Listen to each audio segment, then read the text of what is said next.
déjà 5 sur le panel et personne ne like. Enfin, ça commence pas.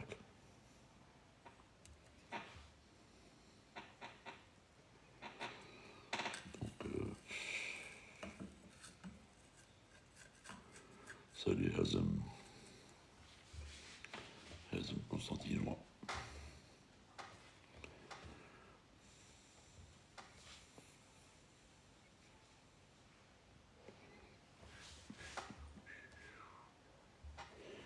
Salam. Bienvenue sur le live Parlons Aviation.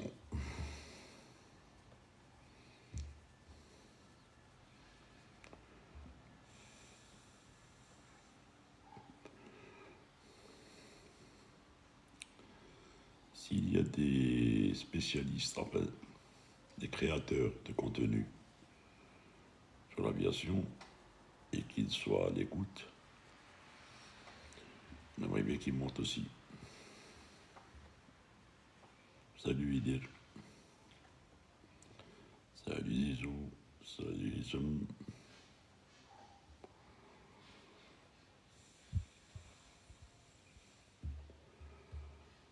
Zulabden. Aïda, bonsoir.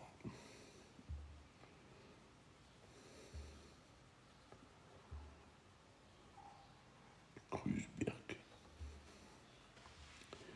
Peace forever. Wessim. Et on va inviter Violet. Violet LED.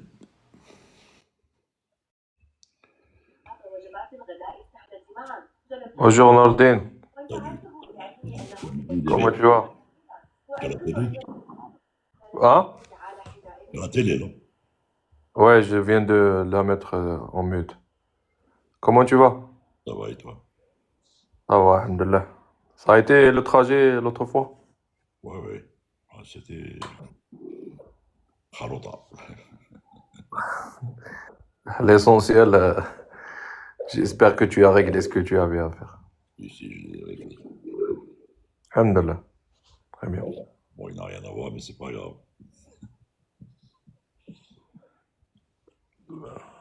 Sinon, Ça va et toi? Tu bosses? ouais, oui, j'ai repris aujourd'hui. Là, je viens, ça fait 1 heure que je suis rentré d'un vol. Eh ben, c'est bien ça. Sign off, ça fait 1 heure.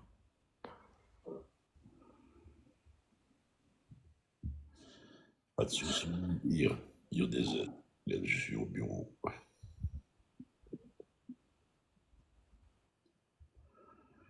Hip, hip, hip, hip. Voilà. Ils ont annoncé qu'ils vont fermer l'aéroport de Hassim Saoud normalement à partir de mars, mais comme c'est mois de Ramadan, je dirais ça va être à partir du mois d'avril. Et pour? Ils veulent refaire la piste et le truc c'est ils peuvent pas fermer tout l'aéroport. Du coup, ils vont couper la piste en deux. Donc pour les petits coucous, euh, les Beechcraft et les LED et tout ça, on peut se poser sans souci. Mais pour les autres, je crois que ça va être toute une organisation. Il y a Wergla à côté, mais Ça s'est déjà vu, ça s'est déjà fait. Déjà avec un Salah, ça s'est déjà fait. Ils avaient coupé la piste oui, quand on était sur Poker. Et donc, les autres avions, ils se posaient à Drar et Timimoun. Donc, ça va être pareil. Ça va être Wargla et Gardaya pour les jets. et Et. Touggourt aussi. Qui veut? Touggourt. Oui, tu as Tougour, tu as Wargla, tu as Gardaya. Touggourt, ça fait 3 mois, ils ont mis le fuel là-bas. C'est possible de faire le fuel là. Ouais, mais je pense qu'ils vont se mettre à Wargla parce que Wargla, ils sont habitués avec les jets beaucoup plus que Tougour. Exact, oui. Il y a 2 pistes et il est à 40 nautiques. Ouais. Et même C'est Gardaya. que c'est un- Salut, Jalal. Bon, t'en fais pas quand il faut un truc comme ça, c'est qu'il y a le. il y a le Bedil, il y a ce qui doit être remplacé, quoi. Oui, oui, mais Les peut-être économies. même les compagnies qui travaillent ici au sud, ils vont devoir faire un routing aussi, comme lors du Covid. On faisait le nord, Constantine, Béjaïa, à Alger. Oui, mais bon, ben, après, c'est une question de logistique, transport terrestre, hein, donc Exactement, exactement. le seul problème, c'est la circulation là-bas. Elle est dangereuse un peu. Ouais, les routes, sont pas fameuses. Pas seulement les routes, c'est des gens qui ne savent pas conduire. Oui, oui, oui. Il y a tout le temps des accidents, toi, ouais, Ouaggala et Ibn Saoud. Bah, il y a 3 mois de cela, il y a eu un accident entre le Burma et Hassim Saoud. D'ailleurs, c'était un chantier de pétrolier qui devait ramener du personnel pour qu'il voyage par la suite via Hassim Saoud. Et il y avait 20 morts. Oui, oui, ben oui. Tragique. Oui, oui. Un semi-remorque, quoi, avec un bus. C'est connu, ça. Mais comme tu as dit, pour des raisons de logistique et tout, ils vont revoir le routing et tout, pour éviter la route au maximum. Salut, Mohamed Berouane. Salut, Berouane. Salut. Ah, Berouane, هذا. Tu veux pas parler?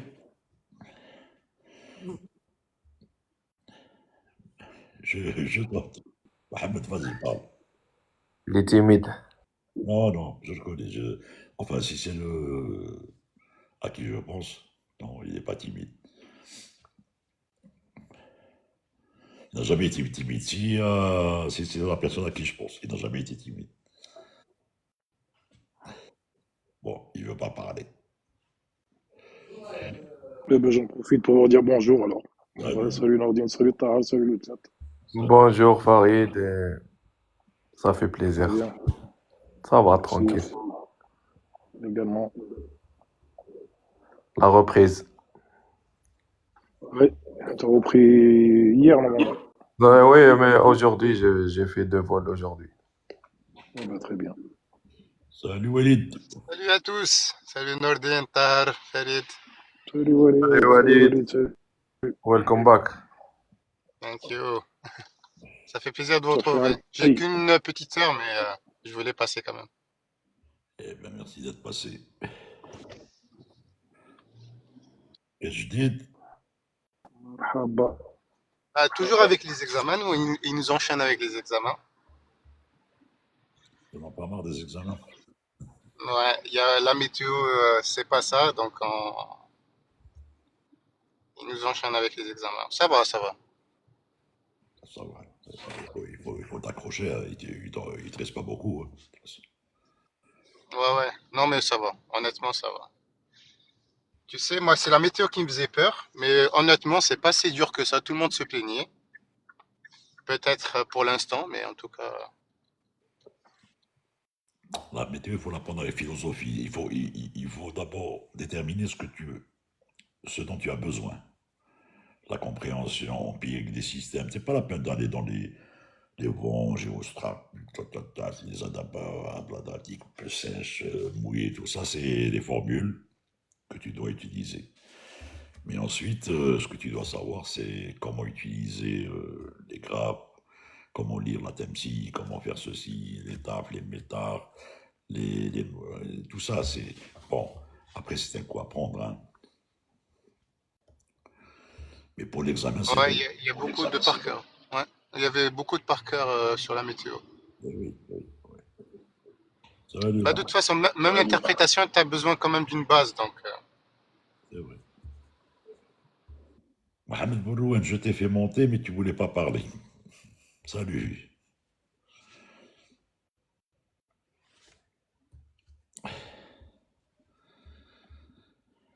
Je te disais Tu, Nordine, je te disais, excuse-moi Tahal, Je te disais l'autre fois, le live était chaotique, c'est normal, tu étais à l'extérieur.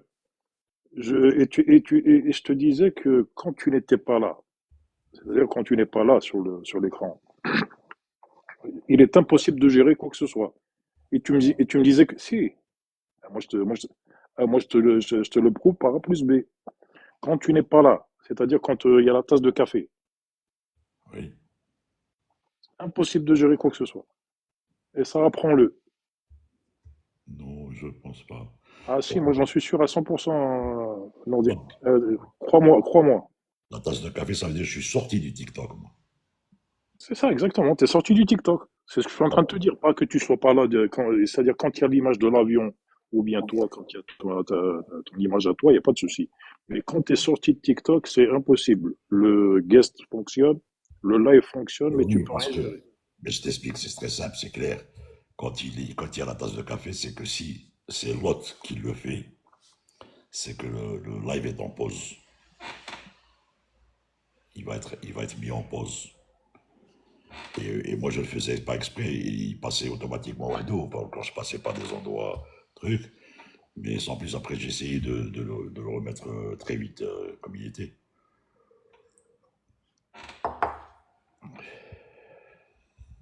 Parce que quand je te l'ai dit, tu me disais non.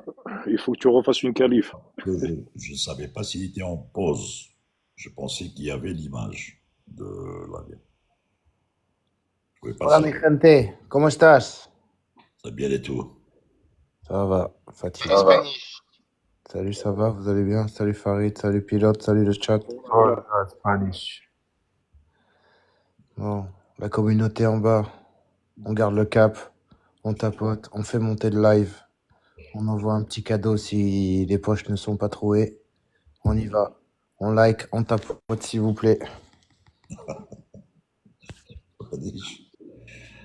Je,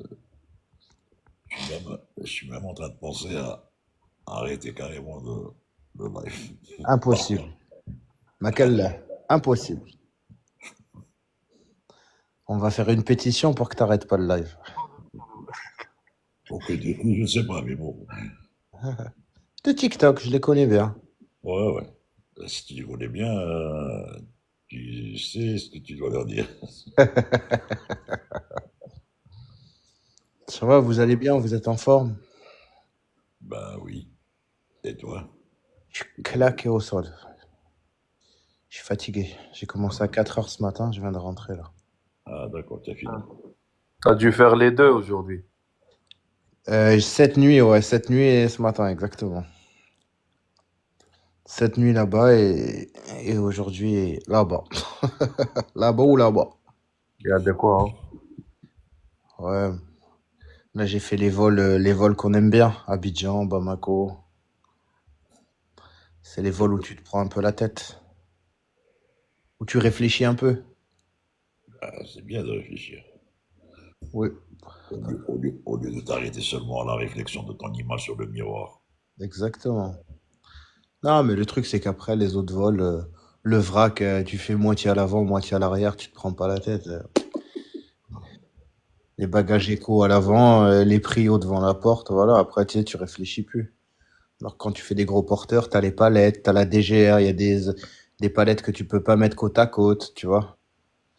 Le Ça packaging. réfléchit un peu. Hein? Le packaging aussi. Exactement. T'as le packaging, t'as des choses qui vont pas côte à côte, comment, les batteries, les machins, les no-talk. Tu vois, t'as un peu plus de taf. Moi, c'est ça que j'aime. Calculer quand on est en surcharge, comment faire pour optimiser, tu vois. Quand il se reste 8 kilos de payload, tu vois, et que tu donnes ta load sheet et que le capitaine, il te dit, pouah, il dit félicitations. Il te dit, c'est très bien optimisé. Moi, c'est ça qui me fait kiffer. Le reste, après, Ben oui, c'est le sentiment d'avoir fait son travail et bien fait.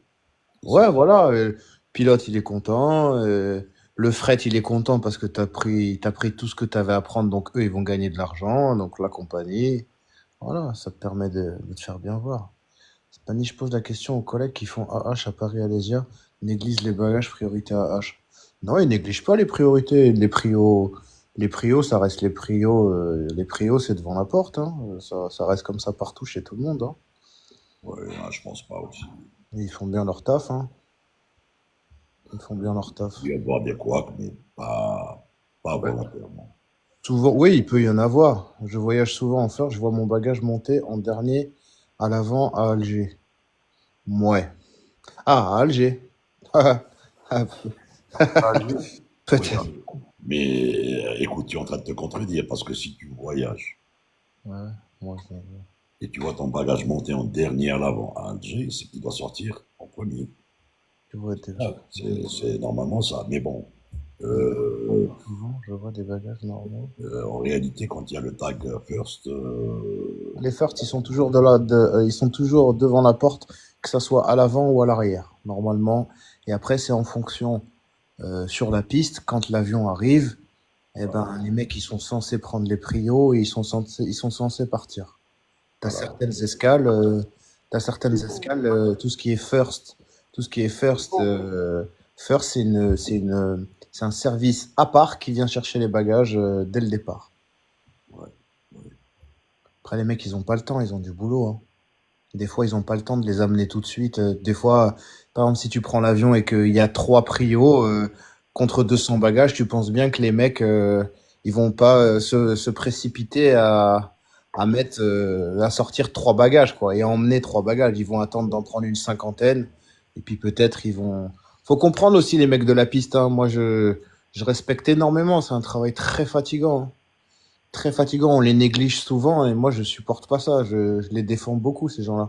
Il ne Ils faut sont rien beaucoup. négliger dans la chaîne. C'est une chaîne. Et Exactement. chacun représente un maillon. Ouais, mais eux, c'est un maillon très important, les pauvres. Tu vois? Parce que Ouais, souvent, parce que sous prétexte qu'ils sont bagagistes, on les néglige, tu vois? ouais. Alors que les pauvres, je te jure, par vol, ils chargent, sur un vol, ils chargent au moins 400 bagages. Et ils font 4-5 vols dans la journée, tu vois? Donc, il peut arriver que des fois, il y ait des ratés. Faut pas leur en tenir compte, quoi. Ben, Ir, tu as répondu à ta question. Hein. Tu as répondu à ta question, Ir. Effectivement, c'est peut-être une question de moyens qui devront s'en allouer, comme par exemple Ah enfin, oui, mais ça, c'est toutes les boîtes chariots, comme ça, tu sais, hein. les chariots, par exemple, eh ben, ils vont tout mettre Les dedans. effectifs, les mecs, ils traitent tellement de vols dans la journée, une escale. Tu prends Alésia, tu parlais d'Alésia. Alésia, ils ont 30 compagnies, hein. Donc tu penses bien que des fois, entre le matériel, entre les gens qui font attention au matériel, les gens qui en ont rien à faire, les pannes qu'il peut y avoir, enfin, tu vois, c'est tout un En truc. plus, en Algérie, on a un seul handler. Il n'y a pas beaucoup qui font le grand handling. Il y a un seul. Ouais. C'est pas AH, hein, Mais tu c'est le sais, sous-traitant. les Spanish, c'est pas parce qu'ils sont bagagistes qu'ils sont un peu tapés sur le doigt. En fait, il faut savoir aussi que la partie la plus pénible d'un voyageur, c'est aussi les bagages. Quand tu arrives et que tu as le bagage qui est cassé ou qui sort pas, ou qui, c'est pour ça, en fait, les gens ils se plaignent beaucoup de ce côté-là. C'est pas parce qu'ils sont bagagistes, c'est parce que voilà. Et ça, c'est l'aéroport. Ça. Enfin, c'est comme pas Paris, c'est des ADP. Alger, c'est des GCICA. Donc, c'est l'aéroport, c'est la gestion aéroportuaire qui doit s'occuper de ça. Ce n'est pas la compagnie.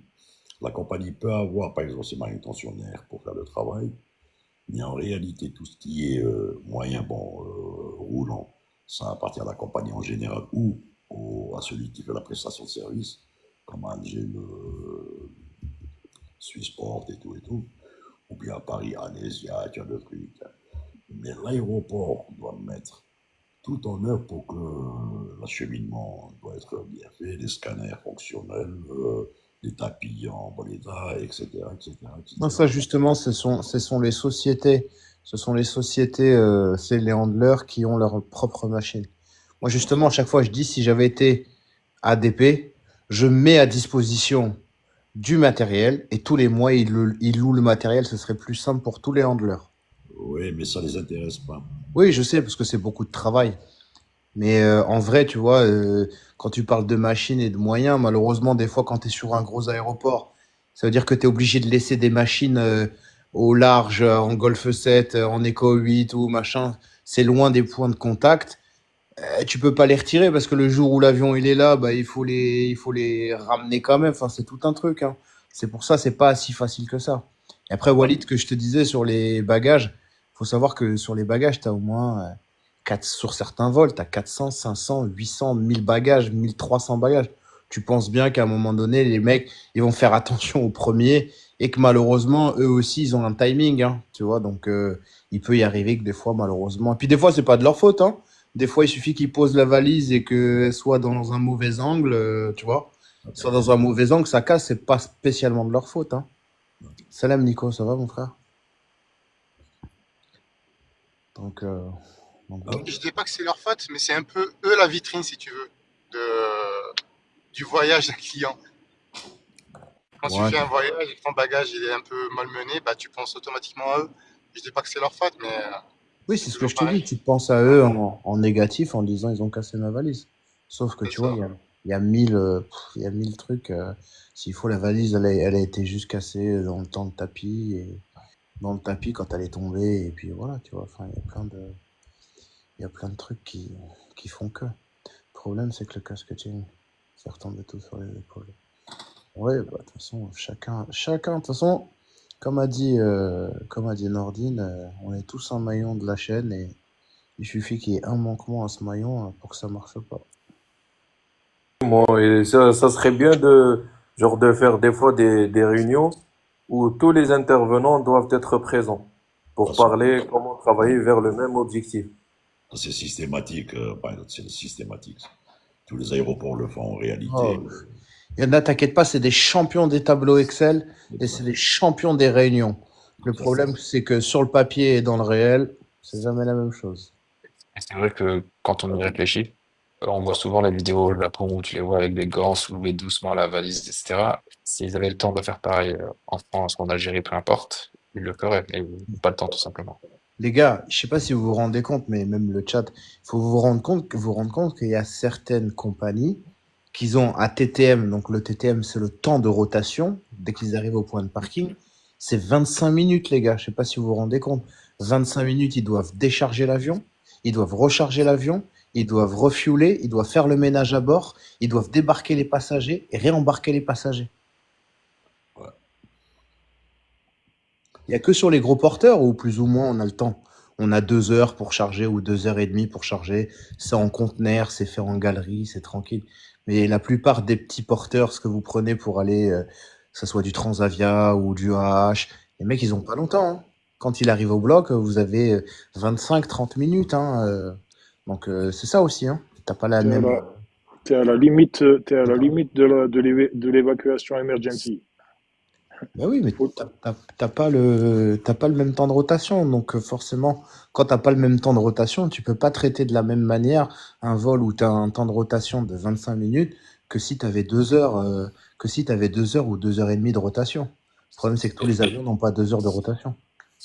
et pour aller au bout de ce que ma question initiale sur les priorités à Paris, on va dire les hypothèses que j'avais en tête, c'est que comme Air Algérie a éventuellement une clientèle qui, on va dire, un peu moins, qui se plaint un peu moins, qui écrit un peu moins, la direction d'Alisia peut Ils être se plaignent, tentée hein. de dire, bah, faites au plus vite et parce que je veux dire. Et Non, puis, non, non, le truc, c'est pas ça. C'est que toutes les compagnies, elles ont les priorités, les first et tout ça.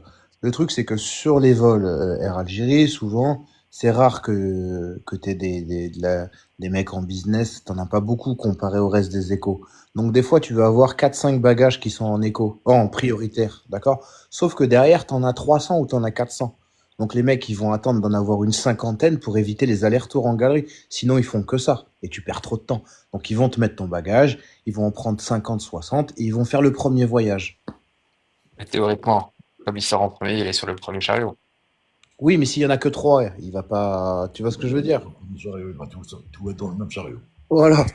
Ah, il va être en bas du premier chariot. Oui. Voilà, c'est ça la problématique.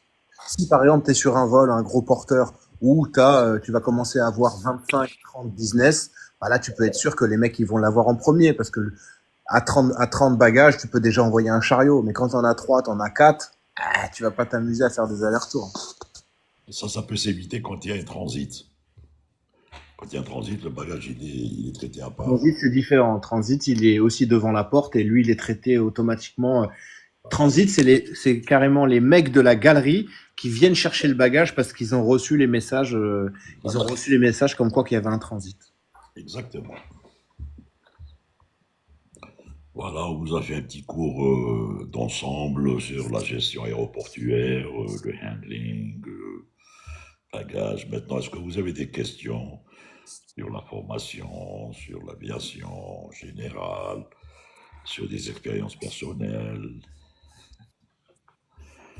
Alors moi j'ai une dernière question handling par rapport à la gestion des conteneurs. Est-ce que les conteneurs sont interchangeables entre sociétés, entre propriétaires, ou c'est vraiment Ça dépend du pool. fixe, fixe? Ça, Ça peut c'est des accords qui sont faits entre les sociétés.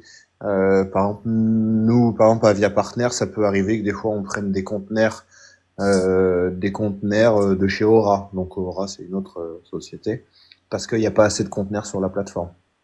Il faut dire aussi une chose, Spanish. Il n'y a pas que les conteneurs, même le matériel de catering, les racks. Donc des fois, tu te retrouves sur un avion d'Air Algérie avec un rack Air France, par exemple. Le rack de changement, hein, de chargement. Oui, et puis des fois ils sont postés côte à côte et les mecs, encore une fois, quand ils chargent, ils se prennent pas la tête, ils ont pas le temps. Hein. Et s'il est côte à côte, ils prennent la rame et ils l'emmènent et voilà, c'est tout. Donc c'est une question d'entente entre les compagnies, c'est des poules.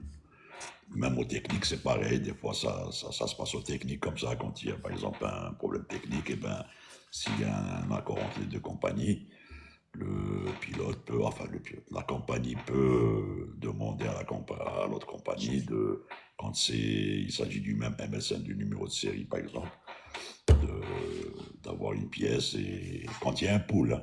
Sinon, c'est pas possible. Parce qu'après, c'est une question de douane, de trucs, de formalités, de beaucoup de choses.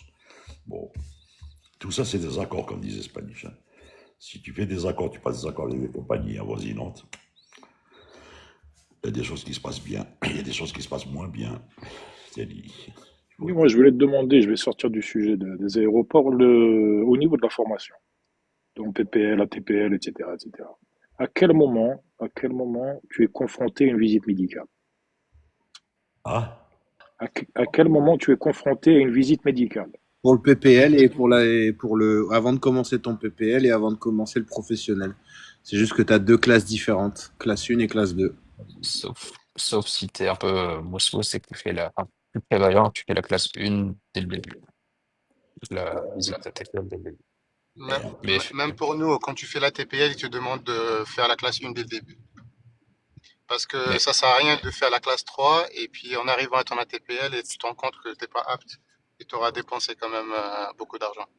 Donc ils veulent que dès le départ, qu'ils savent que tu es apte à passer ton CPL. En fait, à vrai dire, la classe 1, elle est obligatoire à partir du moment où on fait le CPL. Pour le PPL, la classe 3 suffit. faut dire pourquoi. Parce que c'est du commercial. Le CPL étant du commercial, il faut que tu aies une classe 1. Aptitude mentale, tout nickel chrome, parce que sinon, après, tu auras des couacs. Bon, pendant la carrière, bien sûr, c'est tous les ans. Ça a changé tous les ans, en dessous de 60 ans, et tous les 6 mois, au-delà de 60 ans jusqu'à 65 ans. Maintenant, c'est pour ça qu'on a toujours dit qu'il faut toujours prévoir un plan B pendant la formation. Si le gars veut s'arrêter au PPL à titre privé pour faire du tourisme, aucun problème. Il va passer au la main, de la visite, truc et tout, il va la revalider rien pour revalider son PPL. Mais s'il prévoit faire une carrière, il faudrait qu'il s'assure que sa santé tienne la route à long terme. C'était ça le sens de ma question, justement. Walid y a bien répondu, parce que bon, je me disais, ce serait quand même grave Ben oui. que, que tu fasses toute ta formation sans visite médicale et, ma foi, Non, c'est un prérequis. C'est un prérequis pour pouvoir faire la formation. Attention, ah c'est un ouais, bah ouais, bah prérequis. ouais.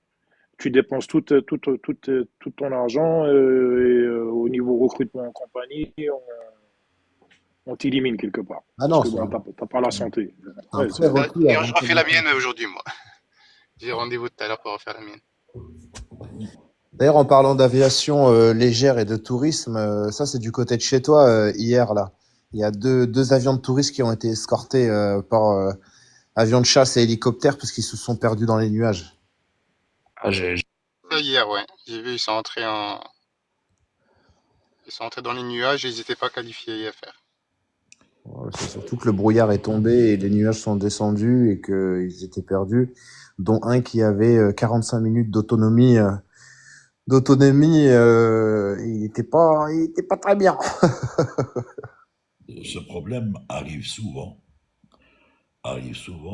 les périodes là où il y a du brouillard dans des zones bien précises, hein, que ce soit en Algérie ou là ailleurs.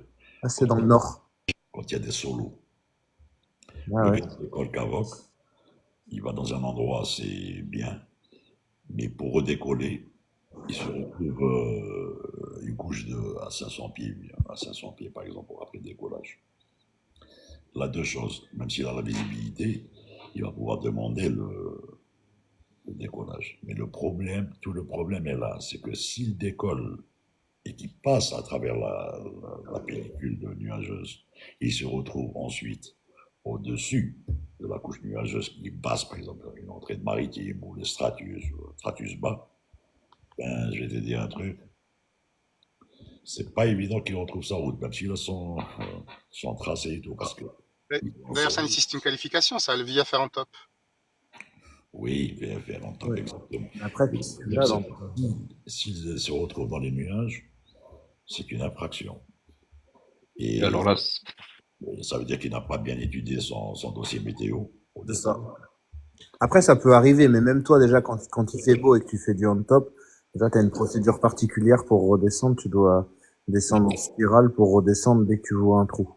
Oui, mais quand tu vois, quand il y a Ouais, c'est ça, le trou. Ouais, la percée. Mais il faut s'assurer que l'obstacle, que ceci, que cela, en général, les gens recherchent les autoroutes, un truc comme ça pour longer les autoroutes, truc et tout, au moins pour retrouver le chemin de. Grands axes. enlever la C'est déjà arrivé, hein. Il y a eu aussi il y a eu c'est un accident même. Un avion qui a accroché des parapentistes, il me semble. Non? J'ai cru entendre ça.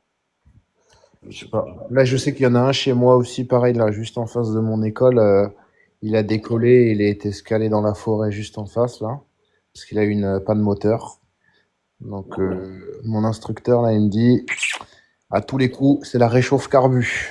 Parce que, avec les températures qu'il y a en ce moment, je crois que, justement, il y a la FFA qui a envoyé, suite à ça, qui a envoyé un communiqué à tout le monde de faire attention à la réchauffe carbu. Parce que dans l'aéroclub, ils avaient retiré la procédure de décoller avec la réchauffe carbu, parce que forcément tu perds de la puissance. Mais en réalité, sur des températures comme ce qu'on a actuellement, vaut mieux avoir moins de puissance et décoller avec la réchauffe. Dans ton aéroclub, vous utilisez l'avgas ou là L'Afgaz, ouais. Afgaz, ouais. Mais ça n'a pas de sens parce que au décollage, tu es en pleine puissance. En pleine puissance, tu risques pas trop le givrage. Ah, bah, bien sur- sûr que si. surtout l'hiver, Ah, la beaucoup moins. densité. Ah bah non, la preuve en est, c'est que regarde, il a décollé 400 mètres au-dessus du sol et pas de moteur alors que l'avion il sortait de révision. Et au final, il se rend compte qu'il a eu une givre du carbu et il a fini dans la forêt en face. c'est de l'eau, ça. Alors lui, il a décollé avec le givrage au sol. Il n'a pas dû faire Oui, la oui. procédure au run-up. C'est de l'eau qui gît. C'est de l'eau. Oui, c'est ça. Mais en fait, nous, on a une procédure. On doit faire le givrage au sol, enfin le carbureting au sol, et on doit le faire au run-up. Ouais. Et il y en a qui ça arrive qui zappent cette procédure, ils décollent et du coup, ils se rendent pas compte, ils décollent avec le givrage. Mais généralement, quand tu as un carburateur et que tu es en pleine puissance, tu as la valve ouverte. Si tu as le givrage juste au décollage en 400 pieds, c'est que tu as décollé avec. Parce que pour le remplir, la valve ouverte, il faut de l'humidité, hein. C'est pas la Mais, température, mais c'est mais le ouais. Canada, le Canada, tous ces pays, là, froid en général, ils ont l'habitude de ça, donc ils savent comment faire. Mais Mais, en mais en France, fait, ça arrive à l'humidité, Farid, hein. Nous, il fait tellement froid, il y a des températures tellement basses que ça risque pas d'arriver. Parce qu'il n'y a pas assez d'humidité en l'air. Nous, on a ce qu'ils appellent le dry air. Donc, on a l'air il fait tellement froid et que tous les lacs ils sont gelés depuis longtemps. Du coup, on n'a pas d'humidité dans l'air. Ils vont passer au 95 sans plan, la l'essence. Ah ouais? Ça revient Moi, moins cher. Le DA40 vole au diesel. De diesel ou l'essence 95. Parce que c'est une question de manipulation du moteur. Hein. Tu changes d'un truc à piston et ça peut se faire. Il faut certifier l'avion après? Non, non, même pas. C'est une check de Verital. Veritas en France et Verital en Algérie. Et bien sûr, le constructeur donne son aval. Le constructeur de l'avion donne son aval, bien sûr. Toujours, ouais. Nous, on est au 100 LL, le bleu.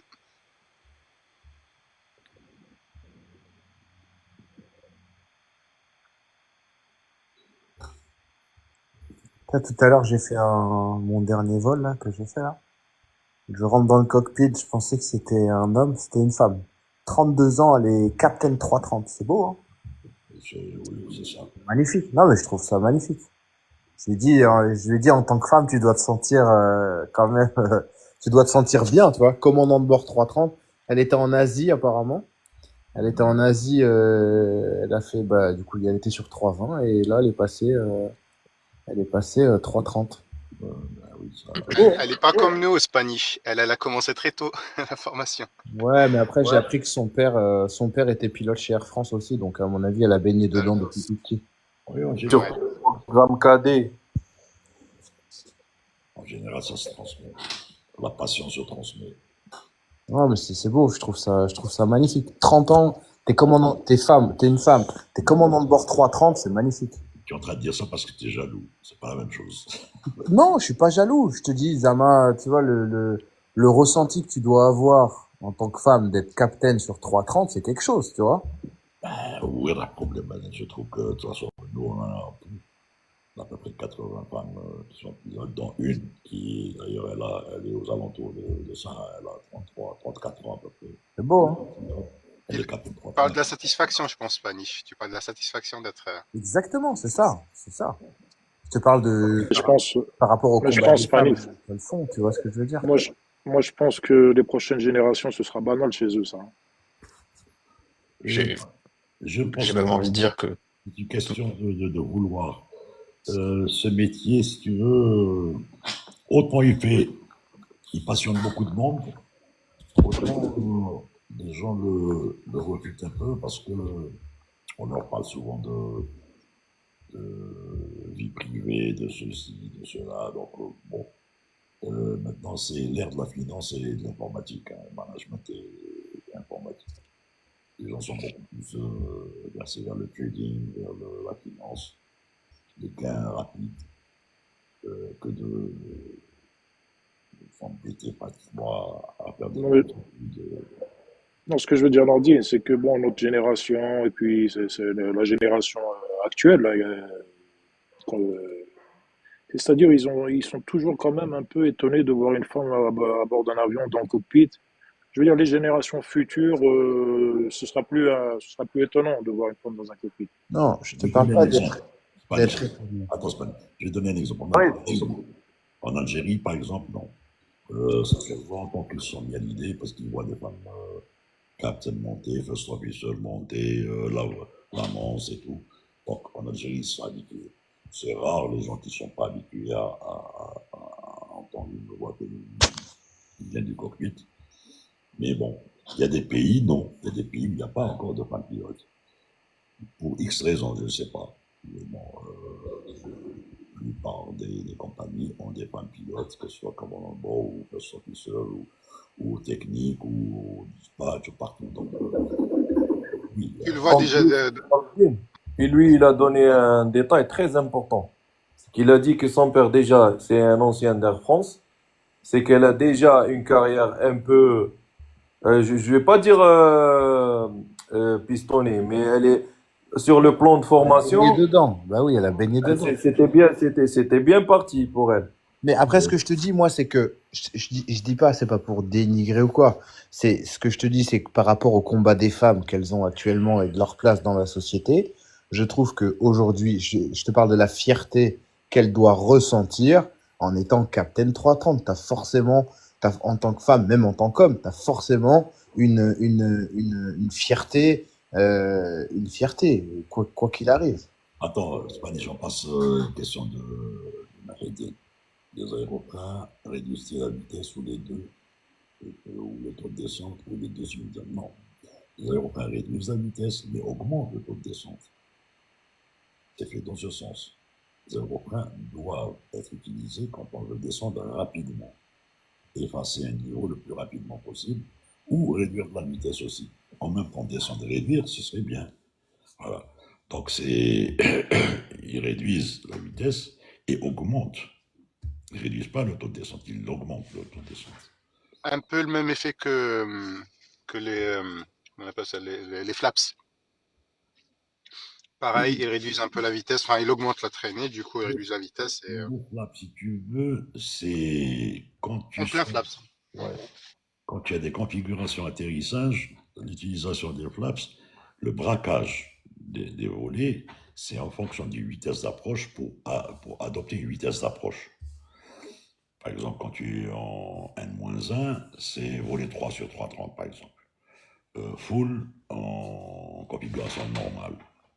Et effectivement, plus tu sors les volets, mais bien sûr, tu ne vas pas les sortir au niveau 100, tu vas les sortir pendant l'approche.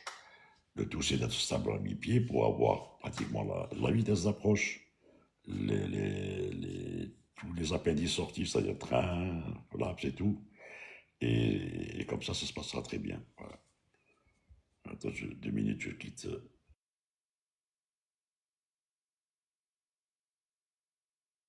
Dis-moi, oui, les essuie-glaces. Les essuie-glaces, bon, on n'appelle pas ça les essuie-glaces, mais on va dire les essuie-glaces. Je sais que c'est un nom en anglais, mais allez. Wipers, wipers. Voilà, wipers. Donc, si tu les actives sans pluie, ils sont immédiatement out, non? C'est-à-dire out de la Ah, verrière. donc, c'est-à-dire ils sont out dans le sens où ils sont plus fonctionnels du tout. Ils tombent en panne, ils lâchent. Ma connaissance, non, surtout que sur l'avion que je pilote, ils sont en hydraulique, bizarrement, hein. Ils sont pas électriques. C'est bizarre ça. Mais en hydraulique, il paraît que si tu les actives, ils lâchent. Ils lâchent directement. Il faut surtout pas les allumer quand il n'y a pas d'eau. On les a déjà essayés et ça n'a pas, ça a marché normalement. Après, au fait, la prochaine fois, je vais te filmer comment on les active sur le LED. C'est un genre de, comme un robinet. Tu l'ouvres pour, plus anti-clockwise, tu augmentes la vitesse et clockwise, tu diminues la vitesse jusqu'au point zéro où tu les arrêtes carrément. Donc, tu peux contrôler la vitesse. D'accord. C'est un système russe vraiment C'est pas bizarre, hein. des, C'est ancien, donc, mais il est très donc, fiable. c'est pas d'écran, donc c'est pas d'écran. C'est une manette que tu tournes comme un robinet, quoi. Ouais, exactement, exactement. Tu as la maîtrise, tu as la main sur le robinet. Donc, voilà, anti-clockwise, tu diminues, clockwise, tu augmentes.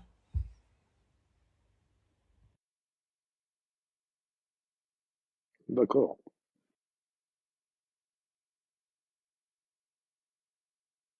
Mais Ok. généralement, on les utilise pas parce que même quand il y a de la pluie, sauf en phase d'approche, hein. Quand il y a de la pluie avec la vitesse et tout, ça se disperse. Et puis on est en IFR, donc on s'en fout. Ah, d'accord. L'essentiel que comment dirais-je, le anti-ice il fonctionne, c'est bon. On va poser la même question à Nordine sur Airbus. Et Vas-y. si tu actives les essuie-glaces sans pluie, il paraît qu'ils sont out immédiatement. Il paraît qu'ils ne supportent pas du tout. Ils tombent en panne. C'est-à-dire, quand tu n'utilises pas les. J'ai pas compris, vas-y. Il veut dire lorsque tu mets les essuie-glaces, lorsqu'il pleut pas, bon, en gros qu'il faut pas le faire parce que ça casse. Non, non. Le plus important, c'est justement, le technique s'en occupe très bien. Même quand il pleut pas dans un pays où il pleut pas du tout, Ils mettent de l'eau, ils mettent les essuie-glaces, c'est pour les faire fonctionner seulement. Pour que ça grippe pas, c'est tout. Et pour que l'espèce de c'est comme dans les voitures, hein, l'espèce de caoutchouc ne soit pas adhérent à la Windows avec la chaleur et tout, c'est tout. Mais sinon, non, tu peux les mettre même sans pluie. Tu peux les mettre, les remettre, pas de problème. Si tu... Mais tu mets de l'eau. Non, tu peux ne pas mettre d'eau. Pas du tout. Pas du tout. J'avais entendu dire que si tu essayais de faire ça, ça te foutait en l'air les essuie-glaces, je sais pas. Les wipers. Non, non, non. Contre Farid, dans le même sens, pour le windshield heat par exemple, ben, nous on a un système qui a un cycle lent et un cycle rapide. C'est-à-dire que si tu actives directement le cycle rapide, là tu vas fissurer la verrière et c'est parti. C'est bon. C'est pour la Tu peux durée plus. c'est pour la durée de vie du windshield. Parce que quand tu envoies, c'est des résistances. Quand tu fais du heat, window heat, c'est des résistances chauffantes. À la longue, si tu n'as pas besoin de les mettre, pourquoi tu les mets? Tu as compris? Alors que Oui. même dans tous les avions, et tout, le window heat, il est automatiquement, qui mettre en compte, il est automatiquement en fonction de la demande. Sur 37, les windows sont mis. Et le réchauffage est donné en fonction de la demande, c'est-à-dire du besoin en réalité. Mais sinon, non, c'est un mécanisme qui est testé chez le constructeur, donc il n'y a aucun problème pour ça. Il ne s'amusera pas à te mettre quelque chose qui et tu fais une mauvaise manip pour l'aide, ça va tomber en panne. Non. Dans les petits avions, généralement, je pense que c'est manuel. Et il y a même des limitations. C'est pour ça que c'est mentionné même dans les checklists et tout, pour ne pas les oublier. C'est pour la durée Nous, on de n'en a vie. pas. Salut Mehdi. Salut Nous, Maïden. on n'en a pas parce qu'on a monomoteur. Généralement, la pluie, elle reste pas avec la ventilation, tout l'air qui vient du moteur. Ça reste même pas une seconde. Exact. Oui, bonjour, Captain. Mehdi, salut. Salut Maïden. Ne change pas de page. Ne change pas de page. Vas-y. Vas-y. Vas-y, Mehdi. Ouvre ton mic. Mais ne change pas de page. Vas-y. Oui, là, c'est bon. Oui. Captain, s'il vous plaît, je voulais parler, c'est concernant les manettes des gaz sur Boeing. Lorsque vous êtes en vol, Oui. est-ce que les manettes des gaz sont asymétriques ou il peut arriver où les manettes des gaz peuvent être dissymétriques? Symétrique. Asymétriques. Quand il y a un décalage, c'est qu'il y a un problème au niveau qui va sur Boeing. C'est le CU. C'est l'Engine Controller Unit. Et sur le 330, impossible qu'il soit décalé. Par contre, le régime peut être décalé s'il y a un problème de FADEC. Mais dans le 37, D'accord. puisque d'abord sur le 330, tu as le autothrust, donc il n'y a pas de problème, il y a une régulation directe. Et sur le Boeing, tu as un autothrottle, mais s'il y a un décalage, c'est qu'il y a un problème mécanique ou au niveau de l'Engine Controller Unit, le CU. Donc il y aura une désymétrie. Walid, la neige, hein. Je vous montre la neige avant d'y aller. Attends, on va voir ce peut-être marcher. Donc, Ouais, je suis en train de marcher. Je vais essayer de vous filmer la piste si on arrive à la voir. Ben, si déjà là on voit une couche de neige, la piste, je pense qu'elle doit être enneigée aussi. Ah. Ah. Il y a mis l'écho. Oui, c'est la neige adhérente, hein, parce qu'on voit, on entend Ah, les cuisses. Il neige depuis cette nuit, donc Voilà. personne ne vole, de toute façon. Il n'y a pas de visibilité, puis même on y a affaire, ils te laissent pas partir. C'est pas un pays. Hmm. Non, c'est rigolo. C'est un super pays. Je regarde. C'était pas un autre. Comment? Ça, non, c'était pas. T'es passé à gauche. T'es pas à droite, c'est à gauche, c'est pas à droite. Ah,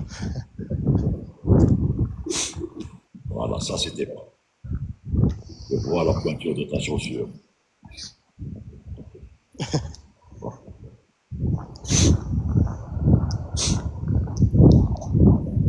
oh putain, je suis allé glisser. Bon, J'aime bien ce temps parce que ça glisse pas. les chaussures que j'ai, moi, ça glisse même si. Ah oui. Ouais, j'ai pas des chaussures adaptées. Regarde, c'est des chutes de neige ou.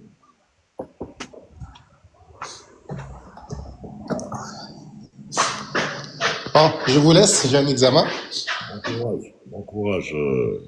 Salut, bon courage. Merci. Allez, Bonjour. Salut. Bon courage. un examen de ping-pong. Courage, Farid. C'est ce que j'allais te dire. C'est ce que j'allais Bon te dire aussi. courage. Un examen de ping-pong. Salut Nadir.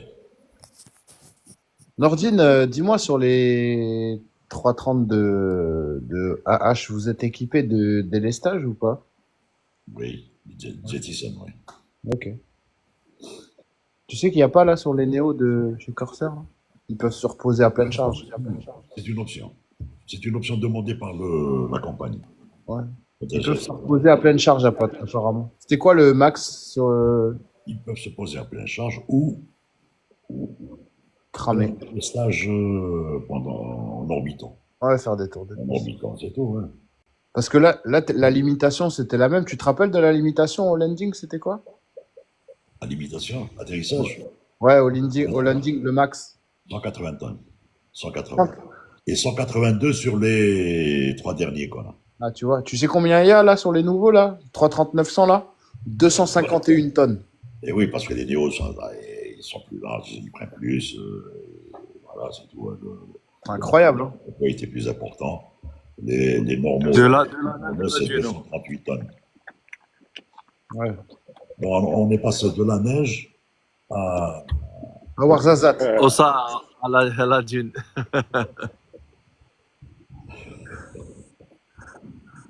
Alors, vous êtes passé directement du Canada au sud d'Algérie.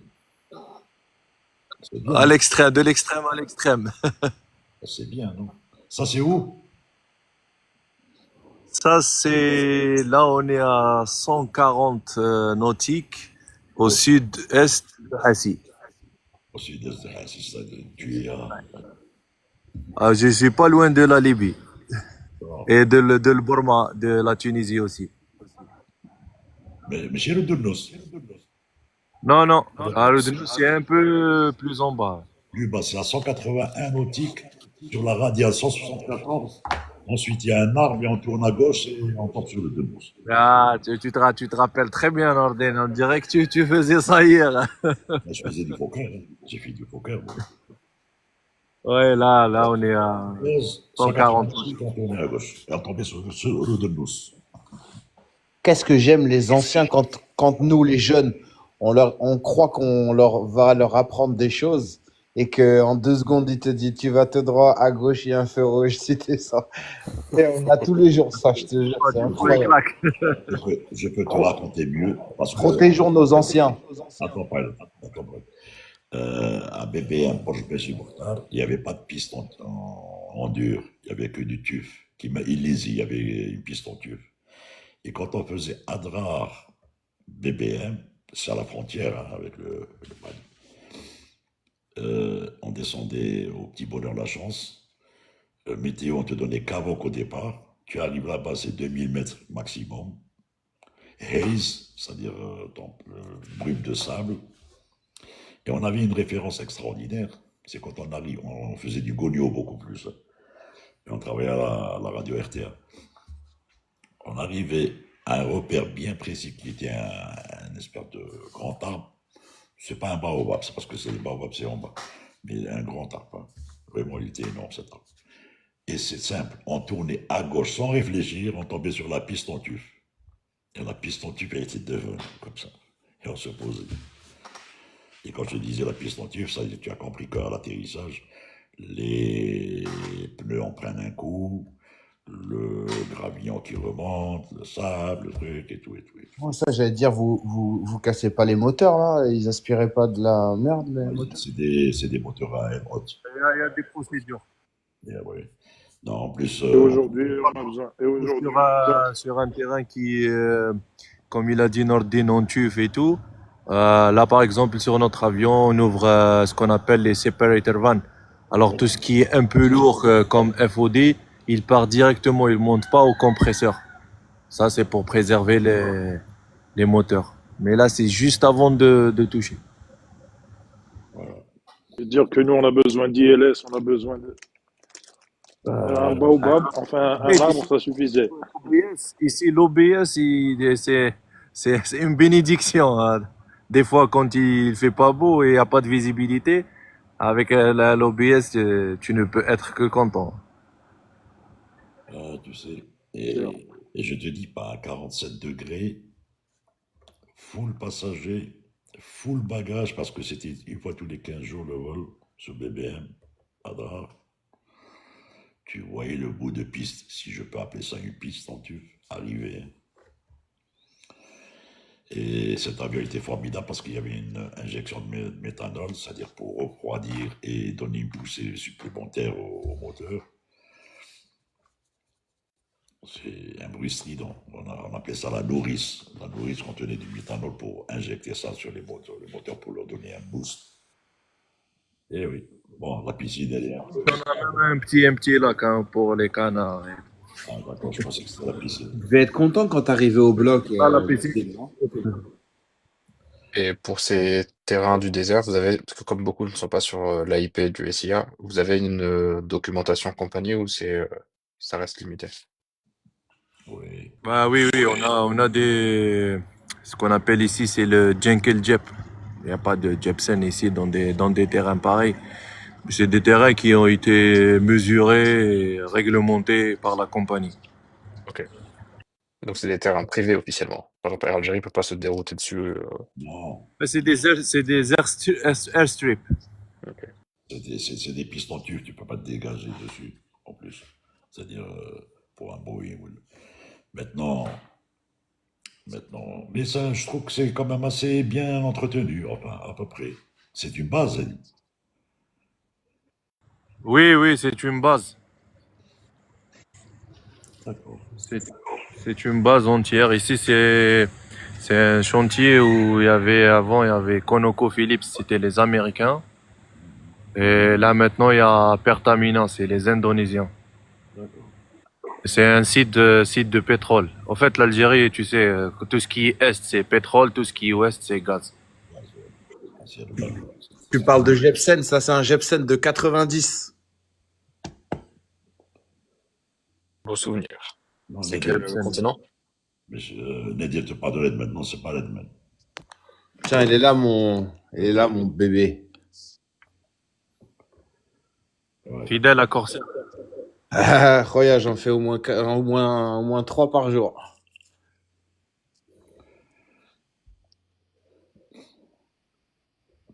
Et au niveau prise en charge, voilà, au niveau des bases, comme ça, c'est bien pris en charge, ou la bouffe, le truc. Ah, c'est très bien, Nordine. Surtout là, dans les bases pareilles. Là où il y a soit Repsol, soit BP, soit Eni. Là, on est avec Pertamina, c'est les Indonésiens. Bon, je dirais pas qu'avant c'était mieux, mais sinon il y a tout. Hein. Ouais, elle est bien. Même la bouffe, ils sont à cheval, les HSE et tout, la qualité, la salle de sport, l'hébergement. C'est bien. Ouais, La ça piscine, c'est. la piscine aussi. On vous fait voyager, le chat, hein, on vous fait voyager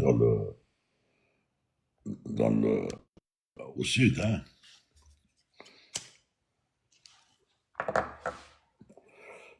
Et la piscine. Aujourd'hui c'est jeudi, ben demain, vendredi par exemple, il y a un programme barbecue. Ouais, Ils font des compétitions et tout. Non, le cadre de vie, il est agréable. Attends, Hamdan d'ailleurs, captain, pour les pistes en tube, c'est quoi les conditions techniques et sécurité? Ben, ça dépend des avions que tu utilises sur ces pistes. Alors maintenant, il vient de vous en parler du LED. Du LED, le pilote le voit. Ils ont des procédures à appliquer. Le Fokker, il avait des moteurs hauts, bon, il avait les trains vraiment solides, les pneumatiques aussi très solides. Il avait le fuselage qui était pratiquement troop ship, donc c'était renforcé. Et on avait même dans le temps, quand on faisait des pistes comme ça avec le 37 200, on avait le Gravel Protect. Il y avait une espèce de sabot sur le train avant. Et il y avait même deux souffleurs sur le réacteur pour souffler le gravillon vers l'avant pour que ça ne rentre pas dans les réacteurs. Voilà. Les Gravel Protect. Donc voilà, c'est. De toute façon, quand on utilisait ces pistes-là, c'était bien sûr faire attention. Le SSIS passait bien avant pour voir s'il n'y avait pas de détritus, etc., etc. C'est important. Bon,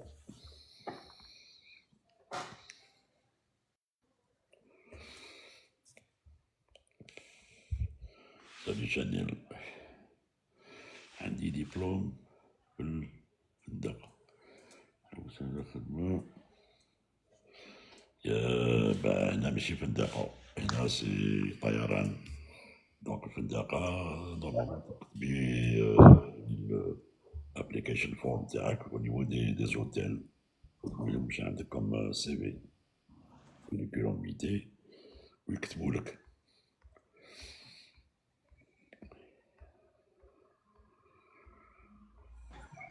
هذيك disait alors que c'était la base Redmed. Non, c'était pas la base Redmed. Ah. La base تاعهم في حاسم سعودي في أدرار je pense.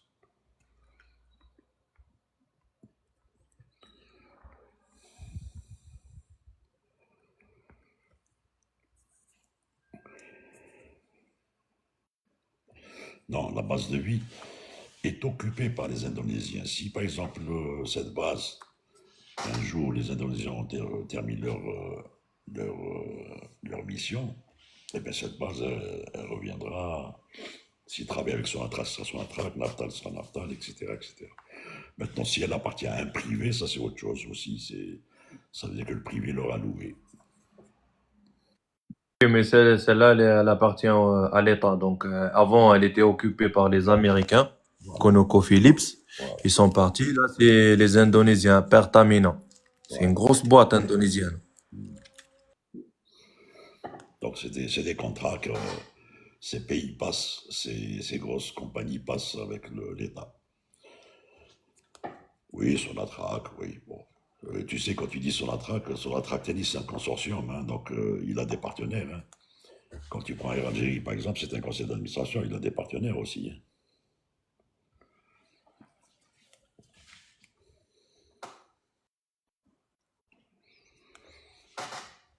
Oui, Captain. Où est-ce qu'il est parti, Spanish? Il est descendu? Ah, Spanish est Captain. parti. T'as quelqu'un sur le guest, Nordine? Mais Zel, il est en train de tourner en rond. Ah, ça va. Oui, Captain. Oui, Herbie. Oui. Captain, s'il vous Ouais, plaît. Dans un simulateur de vol, ouais. lorsqu'un pilote professionnel se crache involontairement, est-ce qu'il risque une sanction? Non, c'est prévu. On le fait même cracher civil. Ah, d'accord. Non, D'accord. ça dépend des procédures, en fait. Oui. Si le gars a une procédure, ce qu'on appelle les mandatory, ils sont au début, c'est-à-dire pas de moteur au décollage, ceci, pas de ceci, cela, il est obligé d'avoir la technique pour pouvoir sauver la situation. Maintenant, si le gars, dans les mandatories, c'est-à-dire dans l'obligation de passer avec une note 3 et plus dans ce cadre-là, s'il refait l'erreur plusieurs fois, s'il obtient un 2, ça veut dire que c'est pas bon. Un ou deux, ça veut dire que c'est pas bon. Ça veut dire qu'il doit refaire son simu. Voilà. Mais les instructeurs sont pas là pour faire embêter les gens, hein. Ils sont là pour faire rentrer des procédures de force dans les têtes et dans l'application de ces procédures et des techniques de pilotage. Donc, même Et, si il est arrivé aux gens de rater des exercices, la procédure veut qu'ils refassent l'exercice.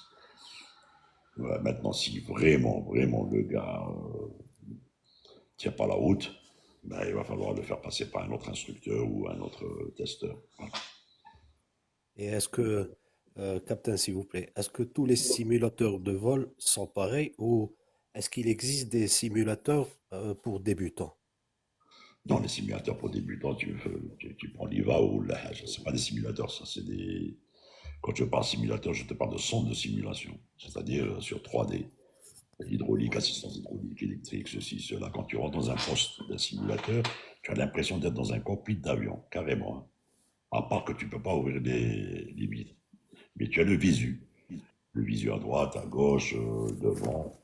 Tu as, tu as la sensation du bruit, tu as la sensation de mouvement, et, réacteur, etc., etc. Donc, tu es dans l'avion. C'est pour ça qu'il fait une fois et demie pratiquement la valeur d'un avion, le simulateur, parce qu'il doit être rentable pour faire former les gens dessus. Donc, pratiquement tous les simus dignes de ce nom, les simulateurs, oui, se ressemblent. Mais tu vas prendre différents simus, c'est-à-dire simu 37, simu 330. Bon, le Oui. 330, tu peux faire un combi. 330, tu peux changer le panneau, le piédestal, le truc et tout, pour le mettre en 340. Tu changes les pièces.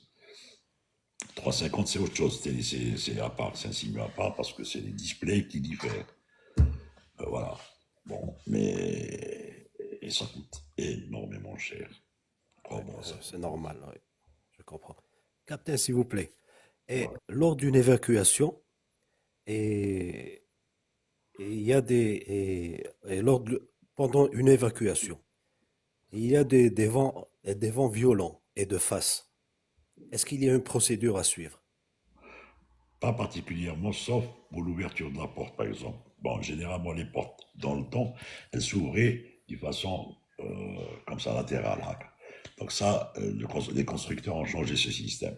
Maintenant, les avions, les portes s'ouvrent ou en montant, qui met le 67, ou elles s'ouvrent, elles coulissent. Mais quand tu as l'évacuation, tu n'es pas en train de penser à ce qu'il y a dehors. Tu as donné un ordre d'évacuation, c'est sauver ces gens-là, 50 passagers en 90 secondes maximum. Ça, c'est un temps record, hein. Et donc tu imagines ça. Normalement, c'est 9 secondes par passager, Yes, il goûte si je ne me 50 trompe pas. passagers en 90 secondes. Ouais. Donc tu fais tes calculs comme tu veux. Yes, c'est des packaging, voilà. La cinquantaine, elle est passée, donc top est pris 50, 50, 50, 50. Imagine quand tu as 350 passagers ou 400, ça prend du temps. Mais tu n'as pas le temps de penser au phénomène extérieur. D'abord, il faut sauver ce qui est sauvable. Bien sûr, oui. Ouais. Je vais te poser la question également, Nordine. L'activation du Gravity Gear. Activation Gravity Gear. Oui, L'activation, ok. oui, Bon, je suppose qu'avant de les déclencher, la manette Gear doit absolument être down. non. Ah bon? Au contraire, il faudrait qu'elle soit up. La gravity, quel que soit l'avion, la gravity, c'est un système mécanique installé dans un avion pour libérer deux clutches pour faire tomber le train par son propre poids. C'est ça la gravité landing gear. Donc, quand tu actionnes la gravité, les clutches s'ouvrent, les trappes s'ouvrent, d'ailleurs les trappes intérieures et les trappes extérieures, le train tombe par son propre poids. Et là, il faut faire la confirmation avec le landing gear manette down. Pourquoi? Je te prends l'exemple du 330. Quand tu fais un landing gear management extension, bon, il faut le faire à 200 nœuds parce que c'est pour les trappes. il y a une limitation de vitesse. Donc réduction, actionner le gravity, le train, les trappes s'ouvrent, le train sort, et ensuite tu as les 3 vertes et 3 rouges. Donc tu mets la manette down, ça va effacer, ça va confirmer que le gear down and locked, c'est-à-dire verrouillé, il est descendu et verrouillé. Si tu laisses la manette avec les 3 rouges, 3 vertes, il n'est pas verrouillé. Il peut y avoir un affaissement de l'avion quand il va se poser. Oui, mais Nordine, il est plus logique, qu'il soit en position down. Pourquoi? Je t'explique. Non, mais je t'explique juste dans le feu de l'action. Tu descends tes trains. Ouais. Ça ne fonctionne pas. Tu les laisses en down. Tu actives la gravity gear. OK? Oui. Donc, est down. OK, vas-y. La procédure est tout autre. Tu mets gear down. OK, gear down. L'ICAM s'allume. Ah, merde. Tu fais, oups, il n'est pas sorti. Il faut, la checklist te demande recycle. Tu recycles. Tu le mets up et tu le remets down. If unsuccessful, c'est-à-dire si ça ne marche pas, up. Ensuite, procédure, gravity, checklist, apply. D'accord? Bien compris, oui. Donc, quel que soit X, tu n'as pas le droit de faire le contraire. Parce qu'il y a une contradiction, parce que moi je te dis, j'ai vu c'est un simulateur à 320 qui disait qu'il fallait absolument que le gear soit down, mais ce qui est d'ailleurs évident, moi je pensais que c'était évident, et qu'il fallait absolument, avant d'activer les Gravity Gear, il fallait absolument vérifier que le train était down. Non. Non, tu parles de manette, tu parles pas de gear quand tu dis le. De la manette. La procédure est la suivante, encore une fois. Tu arrives en libre approche, tu mets gear down. Pop, ça ne veut pas sortir. Pour X raisons. Donc la checklist te dit recycle, ou l'ICAM, ou sur 37 c'est pareil, recycle. Tu remets up. Donc ça va. S'il n'y a qu'une jambe, elle va rentrer, elle va revenir là. Tu vas les cycler. Rien. On te dit, up, landing gear gravity apply. Donc quand tu vas à la landing gear apply, il va te dire, la manette est sur up, tu fais la procédure de gear down par gravity, tu l'as fait, tu as 3 vertes et 3 rouges. C'est ça qui te sauve. C'est quand tu as les 3 vertes et 3 rouges, tu vas te dire, ah, maintenant, je confirme le verrouillage. Tu mets ta manette sur down. Si à ce moment-là, les rouges s'effacent, c'est que le gear est down, verrouillé. Si par malheur, tu mets le down et que tu as une rouge ou là, ça c'est une autre procédure. C'est-à-dire que le train n'est pas verrouillé. Donc il va falloir faire très gaffe à l'atterrissage ou utiliser une autre checklist qui s'appelle LGCU. Donc, tout ça, c'est des checklists. Mais ça se fait, hein, t'en fais pas. Hein, même si le gars est obligé de remettre les gaz, même avec le gear down, de toute façon, quel que soit X, il ne pourra pas le faire rentrer quand il est dans gravity. Hein. Il ne pourra pas. Impossible de le faire rentrer. Quand tu ne sors pas gravity, tu ne peux pas le faire rentrer si tu fais une remise des gaz.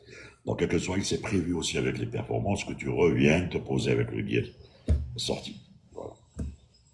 Mais je te dis, vérifie bien ce que tu as vu. Ouais. Ben, je vais revérifier. Sinon, je t'enverrai la vidéo. Justement, ça peut prêter à confusion, cette histoire de la manette sur down ou sur up. Ça peut prêter beaucoup à confusion. C'est pour ça qu'il y a les checklists qui sont bien faites. Imagine que tu laisses la manette sur up et que tu actives les gear gravity. Ben, ça veut dire que ton train n'est pas verrouillé.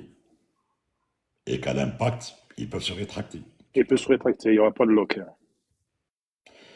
Comme ça peut qu'il ne rentre pas. Ça ne veut rien dire. Ça dépend du poids de l'avion aussi, hein. Mais la procédure veut qu'on se pose toujours green light. D'ailleurs, sur Airbus, tu as même sur les ICAM, les landing checklist, no blue, c'est-à-dire que tout est sorti, les flaps, les trucs et tout, et tout, et tout. Il n'y a pas d'item bleu sur l'ICAM, sur le mémo.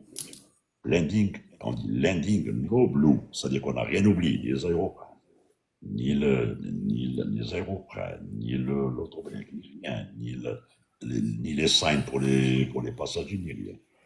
Et là, c'est des reminders. Ça pousse le pilote à être minutieux dans l'application des procédures. Et c'est ça le principe.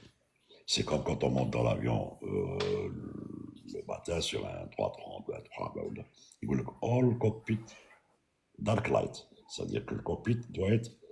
Il n'y a pas de lumière blanche allumée quelque part. Si tu as une lumière blanche, ça, tu as un système qui est sur off. Absolument. Absolument, Airbus, c'est comme ça. S'il y a un voyant qui s'allume, c'est qu'il y a un problème. Et donc, sur 37, ben c'est pareil. Tu as les switches qui sont vers le bas. Je ne sais pas, il y a des compagnies qui demandent vers le haut, mais ça, c'était sur Airbus qui demandait vers le haut. Mais là, c'est toujours vers le bas. Si tu vois un switching up, c'est que la loupure correspondante doit être allumée, ou en rouge, ou en magenta, ou en orange. Ça veut dire qu'il y a quelque chose qui ne va pas. Tu n'as pas fait ta checklist. Il n'y a pas de questions sur le chat, je vais en profiter. Je pense qu'il n'y a pas de questions sur le chat. Vas-y. Il est là, JB, non? C'est JB qui est là, non? JB, il est malade. Donc, je ne peux pas. Est-ce que je vois JB là? JB en Mahidine, non? Oui, oui, j'ai vu JB moi aussi, oui. Il est là, il est Je sur le passe. chat. Mahidi est là, Mahidi. Je suis Ouais. fatigué, je ne peux pas me joindre à vous. Ouais, exactement. Prends rétablissement, prends rétablissement. Alors, Captain, Je voulais te poser la vas-y, Farid, question. vas-y. Excuse-moi, 2 minutes, Vas-y, Rabi. Farid. Le roulage, donc le roulage jusqu'à la piste active. On va dire, ok, on est d'accord. Avec un moteur. Parce que bon, en général, je ne sais pas, il y a deux sons de cloche. On dit qu'en général, on fait le roulage avec un moteur pour souci d'économie. Est-ce que c'est exact d'abord, avant de continuer la question? C'est faux. Je vais t'expliquer. Les compagnies, en fait, favorisent à l'atterrissage pour rentrer au gate, tu coupes un moteur pour l'économie. Pour rentrer au gate. Mais pour le départ, je vais te dire, il y a eu 200 de cloches. Oh! Il y a eu 200 de cloches à ce niveau-là. Au début, ça se faisait. Pour économiser, pour ce que tu veux. Les gens mettaient en route, ils faisaient le pushback, ils mettaient en route un moteur. Ensuite, le pushback se retirait pour X raisons, parce que c'est le temps, le ceci, le cela. Et ils faisaient un grand split start pour démarrer le deuxième moteur. Et ensuite, rouler avec un moteur jusqu'à. Bon, il y avait le 47 qui le faisait, mais avec le pushback, il était moteur éteint jusqu'au point d'attente. Et il mettait en marche, parce qu'il consommait beaucoup de fuel. Ensuite se posait la problématique suivante. Arrête. Le problème suivant, c'est que tu mets en route et tu vas rouler, ou là tu vas mettre. Et bien tu tombes en panne, c'est-à-dire le deuxième moteur ne va pas démarrer. Tu as tout perdu. Tu as perdu ton slot, tu as perdu le truc et tout. Donc ils sont rebuffés sur ça. En général, c'était fait dans des aéroports où le roulage prenait beaucoup de temps. Et pourtant, à Pékin, quand on faisait Pékin, des fois, il nous est arrivé d'attendre, de faire 45 minutes d'attente avant de décoller, avant de pouvoir décoller. Donc, on roulait avec deux moteurs, et on supportait, qu'est-ce que tu veux, on consommait du fuel. Mais si tu t'amusais à faire ça et que tu n'arrivais pas à démarrer le deuxième moteur, tu as tout perdu. Ton slot, ton retour au parking, de ceci, ton créneau, beaucoup de choses. Donc, Très clair, très clair. Ils sont revenus sur ça. Belek, ça existe encore. Je ne sais pas, je ne peux pas te dire, je ne suis pas sûr. Mais, en tout cas, chez Air Algérie, sois-en sûr, même à l'atterrissage, les gens ne coupent pas le moteur pour rentrer au parking. Quoique ça peut se faire. Parce que là aussi, tu imagines que tu roules avec un seul moteur et que, par exemple, je ne sais pas, manque de trucs, donc il faut que tu mettes de la puissance pour pouvoir rouler plus. que si tu avais les deux moteurs, etc. Et d'autant plus que si tu roules avec un moteur, à un moment donné, tu arrives à la piste active. Donc, tu es obligé de démarrer le deuxième moteur. Donc, tu éteins la clim de façon à avoir une pleine puissance d'air pour le deuxième réacteur. Donc, c'est un peu. Non, sur 330, non, c'est pas comme ça que ça marche. Non, tu n'as même pas besoin Sur Boeing, c'est comme ça que ça marche. ça, c'est des safety valves. Donc, il n'y a pas de problème, tu peux mettre en route. Et en plus, même le deuxième moteur, tu peux le démarrer sans mettre la puissance sur le premier ou sur le deuxième. Parce qu'il te faut 30 PSI. 30 PSI, c'est largement suffisant et atteignable pour le faire. Sur les 37, oui, il fallait rajouter à peu près jusqu'à 25 à 30% de N1 et pour mettre en route le deuxième moteur, pour avoir un peu de flux. Et effectivement, il fallait faire une procédure sur la clim parce fallait couper les saving moteurs, laisser le moteur qui débitait, qui était allumé de l'air, etc., etc. Et tout ça, ça fait de la manipulation en plus pour rien. Tu vois tu sais, le roulage, au pire, là, on fait des calculs empiriques sur le roulage. Sur des aéroports normaux, disons, je ne sais pas si je peux utiliser ce terme de normal, un aéroport normal, c'est-à-dire là où le roulage n'est pas trop excessif, tu consommes 300 kilos à peu près. Le taxi, ça dépend du poids de ton avion, ça dépend mais en général, Alger, disons, c'est entre 250, 250, tu le consommes au roulage. C'est très clair. Sur un aéroport comme Pékin, tu peux aller jusqu'à 1,5 tonne. Donc, qu'est-ce qu'on faisait? On rajoutait un petit peu dans le fuel, en prévision de perdre du temps sur le roulage ou sur le point d'attente. Voilà. C'est clair, je te remercie. De bien. Attends. Alors, Tony, comment le pilote peut rentrer dans une illusion Bonjour, Nourdi Khouya. Salam alaikum. Salut. Je voulais vous poser une question. Est-ce que c'est vrai que le pilote, c'est lui qui décolle l'avion et le copilote, c'est lui qui descend l'avion, qui fait l'atterrissage? Non, les deux. C'est-à-dire, il part du principe quand il y a un vol, un fait l'aller, l'autre fait le retour. Que ce soit le décollage ou l'atterrissage, sauf si c'est un vol d'instruction, ou par exemple, l'instructeur décide d'accompagner le gars qui est à droite ou à gauche pour le décollage ou pour l'atterrissage. Mais en général, non, quand c'est des vols normaux, ouais, ils ne pas le flying, l'autre ne pas le flying. Au sol, c'est commandant de bord, first officer. Mais D'accord. vous décidez de faire le vol, celui qui va faire l'aller, c'est-à-dire si c'est le copilote, il va devenir pas le flying pilote, en fonction donc qui va faire le décollage et l'atterrissage à l'arrivée. Et l'autre, il devient pilot monitoring, le pilote qui va superviser toute la phase de navigation, plus la radio, et le roulage. Air Algérie, le roulage. Hein. Ailleurs, Il se fait comment, on dit? C'est pas du pile ou face, il ne prête pas une pièce pile ou face, non. non, c'est comme ça. Gars, tu veux faire l'aller, oui. Des mecs, là, c'est juste, ils s'arrangent C'est-à-dire, collégialement. il y a un compromis entre les deux, le pilote et le copilote, le commandant de Tout bord à fait. et le copilote. Ah, C'est ça. d'accord. On ne peut pas appeler ça un compromis. Un compromis, c'est deux ou deux sens. C'est pas un compromis. C'est comme ça. D'accord. C'est au briefing, voilà, qu'est-ce que tu veux faire? Ouais, moi, je me suis jamais D'accord. posé, par exemple, à Londres ou à Calais, tu fais Londres, c'est comme ça que ça se passe. Mais sinon, non, il y a Ça, une deuxième question, c'est Nourdi Mbetessaksik. En cas de forte turbulence, est-ce que le pilote peut prendre de l'altitude? ben non, c'est pas question de prendre attitude. En cas de forte turbulence annoncée, ou par les autres pilotes, ou par la tour, enfin par le secteur de contrôle, ou Oui, par oui. les D'accord. cartes, ou par les cartes, ou par la sensation elle-même de l'équipage, il peut y avoir des changements de niveau, alors que ce soit up ou down. Mais en général, D'accord.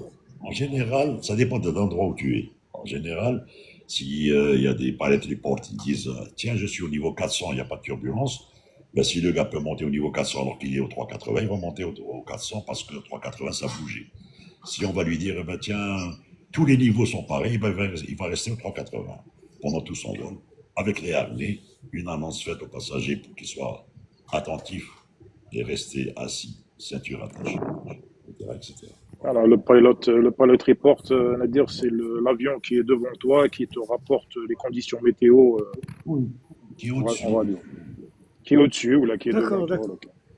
Comme toi-même, tu peux être pilot report aussi, parce que si tu subis turbulence et que personne n'a parlé, tu vas dire for information, we're experiencing high turbulence ou severe turbulence ou moderate turbulence ou light turbulence. Bon. Et en fonction de ça, les gens décident s'ils changent ou qu'ils restent à leur niveau alloué jusqu'à la descente. Juste une dernière question, Nordin Khouya, juste une dernière question. Est-ce que le pilote peut prévoir ce qu'on appelle un détour pour éviter la turbulence, pour éviter qu'il passe par une zone de turbulence? C'est-à-dire qu'il prévoit avant le départ le fuel pour pouvoir faire un détour de 150 km ou 200 km pour éviter. Il va faire un peu de retard, mais pour éviter, je veux dire, les zones de turbulence.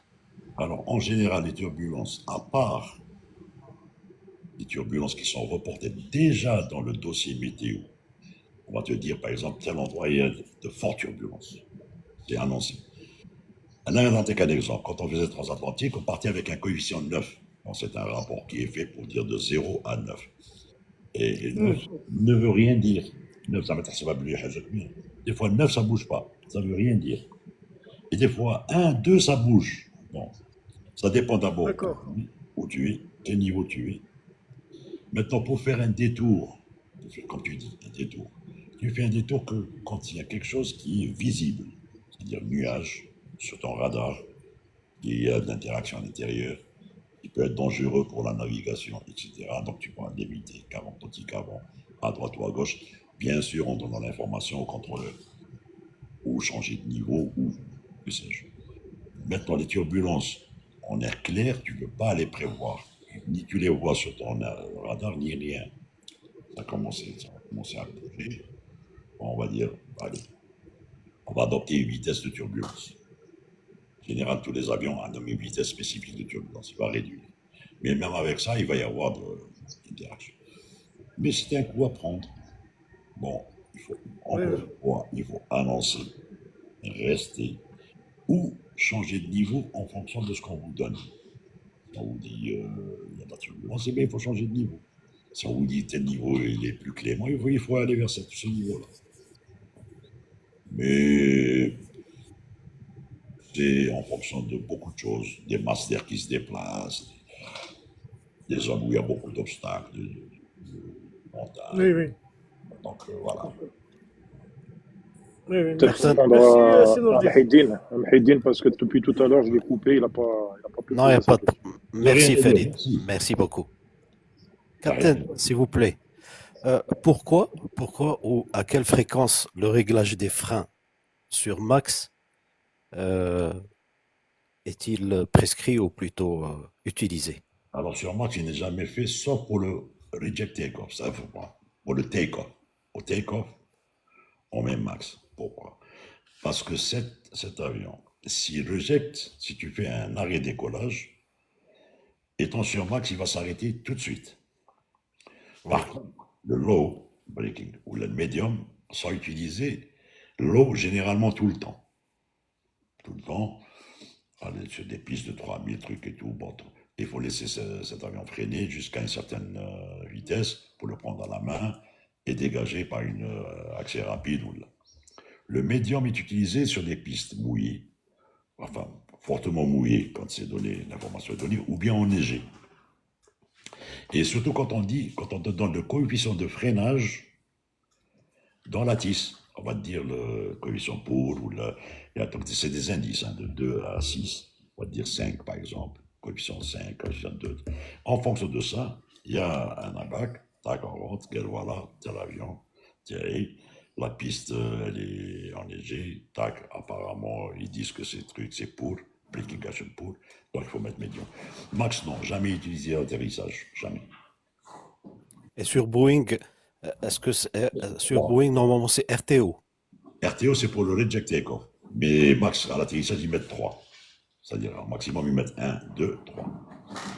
Un qui représente low, deux à peu près médium et trois plus forts que. Mais le RTO, c'est le jet takeoff qui correspond au max sur Airbus. Merci, Il y a une merci, question Captain. il y a une question de Tony Tony. Il est possible de faire un atterrissage à une piste loin de 40 km avec une altitude de 20 000 pieds. Et Attends, ensuite, il y a 38 tonnes de carburant. attends, déjà, il avait posé une question que l'on avait zappée. Comment le pilote peut rentrer dans une illusion? Une illusion surtout photographique où il n'y a pas de repère visuel. J'ai pas tellement compris la faute. Bon, mais allez, est-ce que tu parles d'illusion? Je lui ai déjà répondu, Nordin. Il parle de des orientations spatiales. Donc, c'est des opérations spatiales. Donc, non, oui. Une piste loin 40 avec une altitude de 20 000 pieds. Mais écoute, c'est 1,2 racine de H et JB aime bien plus le truc. Mais bon, en général, tu fais un calcul. Si tu es au niveau 400, racine de 400, c'est 20, multiplié par 1,2. Regarde qu'est-ce que ça te donne comme nautique. C'est en nautique. Et tu vas voir ça. Ça va te donner un plan de descente. 40 km, ça veut dire c'est à peu près 20 nautiques. 20 nautiques, c'est, disons, je prends Oran. 20 nautiques, c'est juste avant, parce que Oscar Novembre, il y a un truc. Niveau 200, non. 20 000 pieds, non. Tu dois orbiter, descendre pour le faire. Fait monter Ner Houda. Le Houda. السلام عليكم. Salam, مساء النور خويا وشاكم صافا؟ salam. الحمد لله. الو بس بزاف ما والو شنو. مساء النور. Bonsoir. الحس عندك الحس. صافا؟ Ça va mieux comme ça, oui. الحمد لله.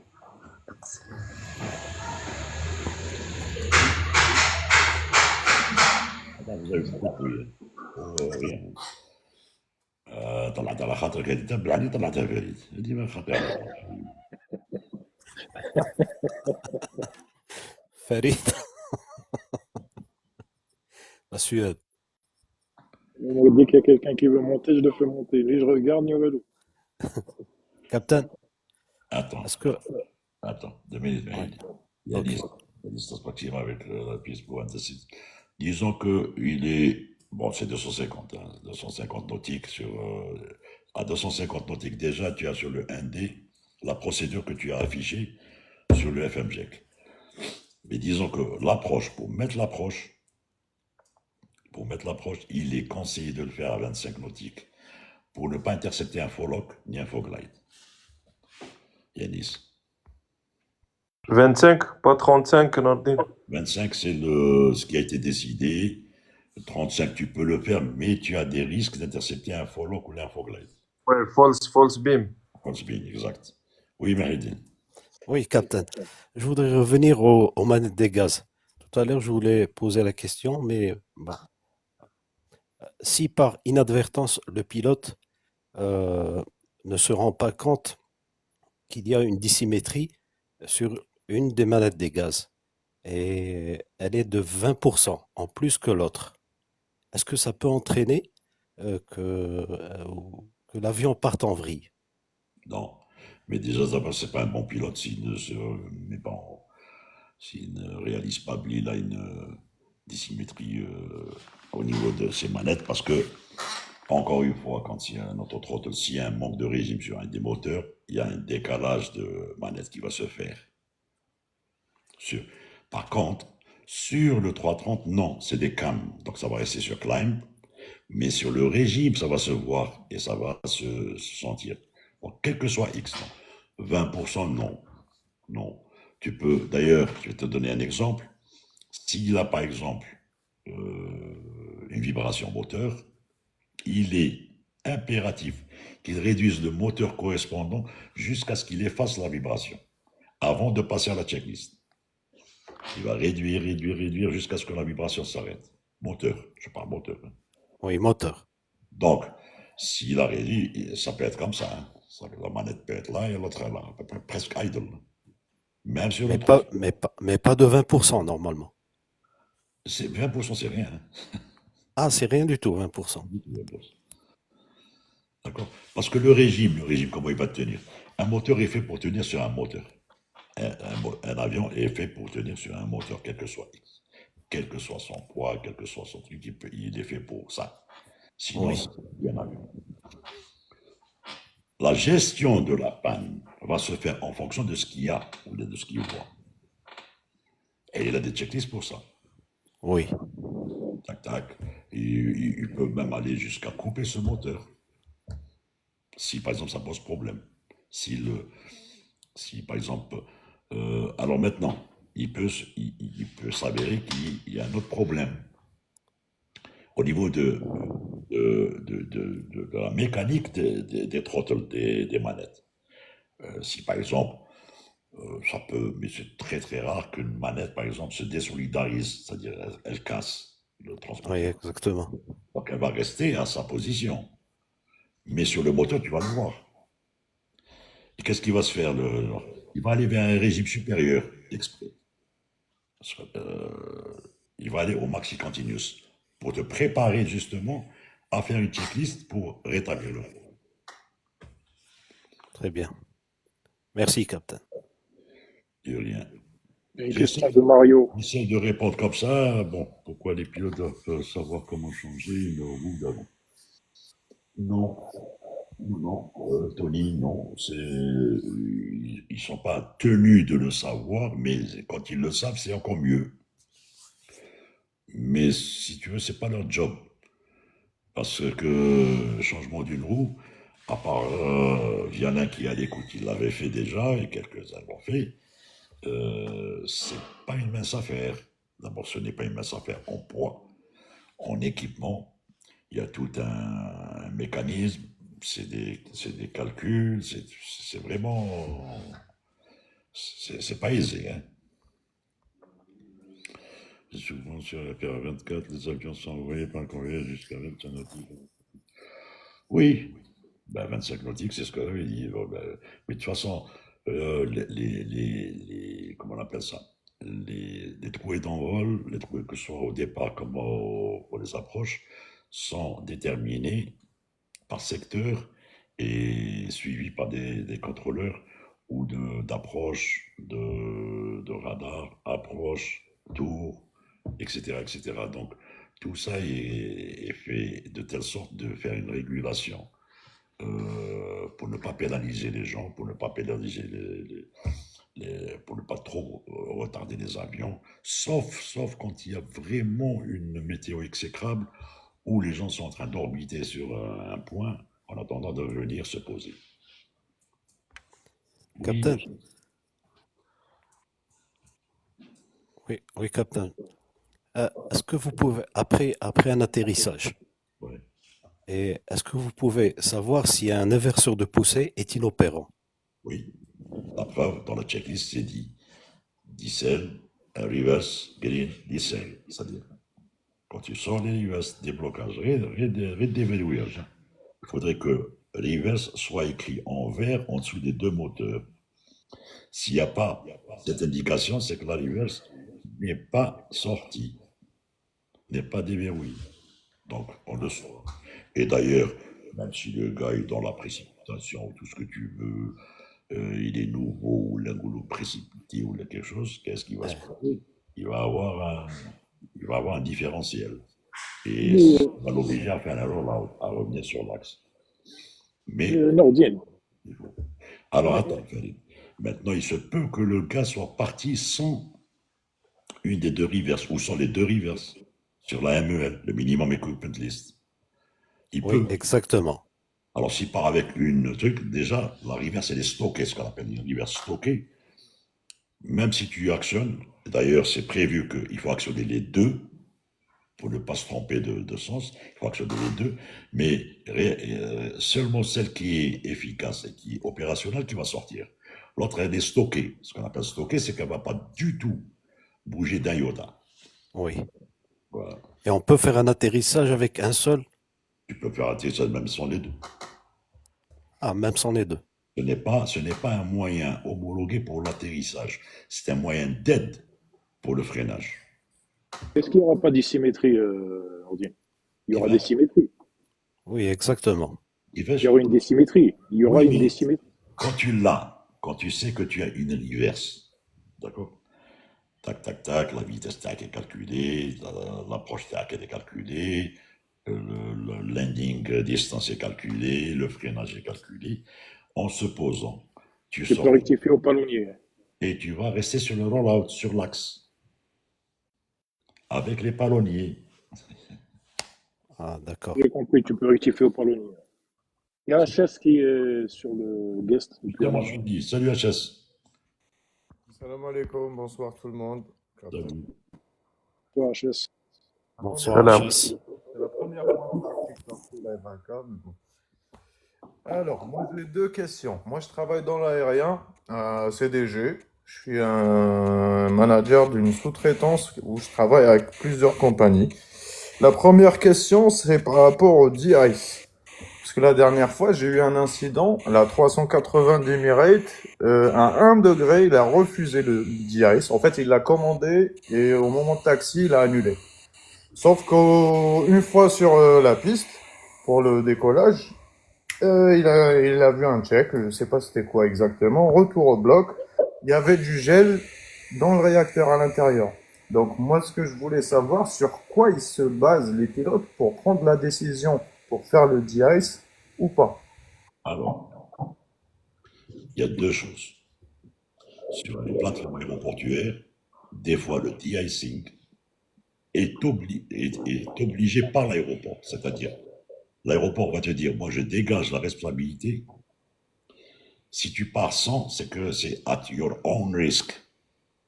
At your own risk. Deux, la concertation se fait entre le commandant et le mécanicien. Une, il y a les parties à inspecter, les bodies des trains. S'il y a du givre, vous dégivrez. Les surfaces des ailes, bon, c'est le 380 est très haut, mais de haut, tu peux voir les ailes, s'ils sont couvertes ou pas. Le mécanicien, quand il fait son tour, et le pilote, parce qu'il doit faire son tour, que ce soit le copilote ou le commandant, il va voir ce qu'on appelle les hobs du réacteur et le tonne, voir s'il y a du givre. Donc, tout ça le motive à dégivrer. C'est vrai que le dégivrage est une procédure qui prend du temps et délaye un petit peu les slots et quelque chose comme ça maintenant. Des fois, il y a des gens qui disent non, je ne dégivre pas.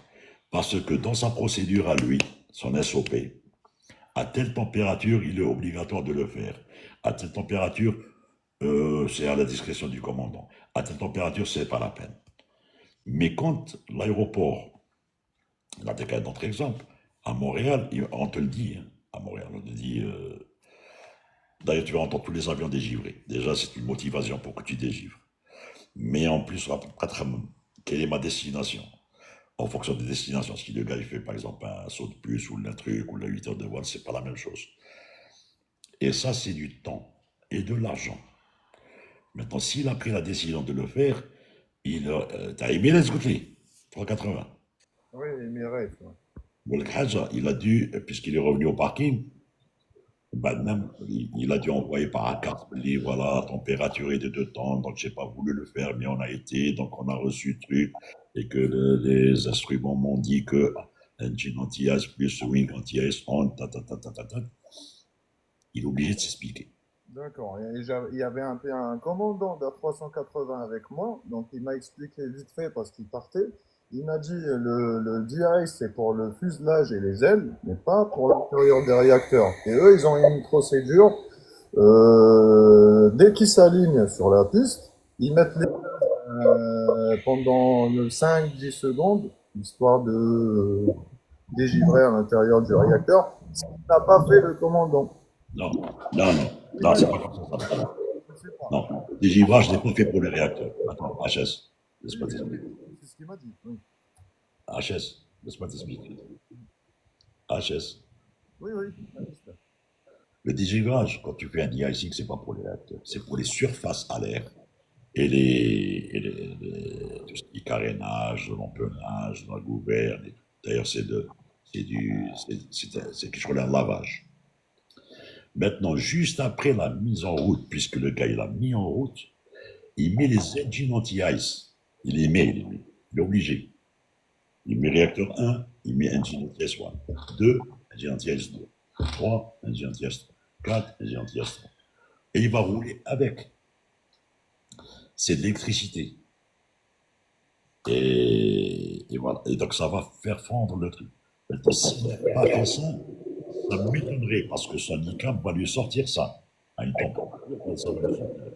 Ça va lui dire engine NTS 1.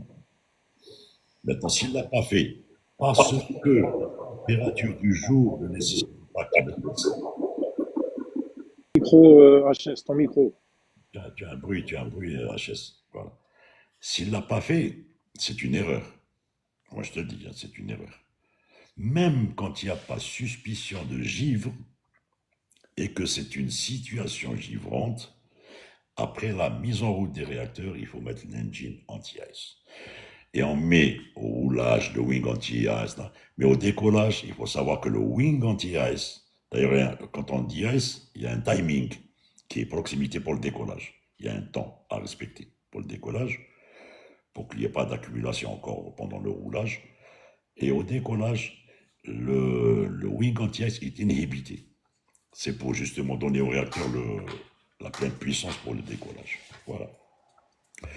Donc, dans tous les cas de figure, je suis sûr qu'il a été obligé de justifier sa position quant à ça.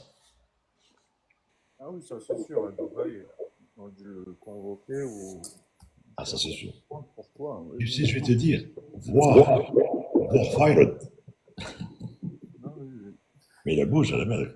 Ah oui, sur le direct, hein, pour rien du tout, parce qu'on a eu déjà une histoire comme ça, où en plein vol, un passager qui a vu un peu de glace sur les ailes, il a filmé ça, il a publié sur les réseaux, et ça a fait un petit bad buzz. Hein. Oui, bon, mais ça bon, le truc, tu peux pas t'empêcher. De toute façon, de la neige, de la glace, de la neige sur les ailes, ne veut pas dire que le gars a mal fait. Il peut y avoir une population pendant une certaine différence de température qui fait que ça va adhérer après décollage. Mais ça, c'est absolument rien. Ce qui est grave, c'est quand il ne le fait pas et qu'ensuite il se retrouve dans une situation où il doit justifier. Ça, c'est bon. Ah oui, là, il a fait un joli petit retard de 4 heures. Parce qu'il a perdu Pedro, il a tout perdu. Hein. Voilà. Bon. Deuxième question. Excusez-moi. Tu as une mauvaise sono, HS. Je ne sais pas pourquoi. Il a un écho. Quand il coupe pas son micro, il a de l'écho. Ouais, mais il faudrait bien qu'il parle, donc il veut le micro, vas-y, HS. Deuxième question par rapport au cost index. J'ai vu sur des vidéos, parce que je regarde beaucoup les Pilot Eye et compagnie, il y a des fois de changements de cost index en plein vol. Je voulais savoir pourquoi et quelles sont les raisons ou les procédures pour changer le cost index. Alors, en général, bon, je t'invite déjà, si tu es ami avec JB Mourad, il a fait une vidéo sur le cost index. Maintenant, je vais t'expliquer à peu près pourquoi les gens changent ça. En réalité, le dispatch, quand il prépare un vol, il fait ce qu'on appelle un calcul empirique fuel, gain et vol, et il détermine un cost index pour le vol.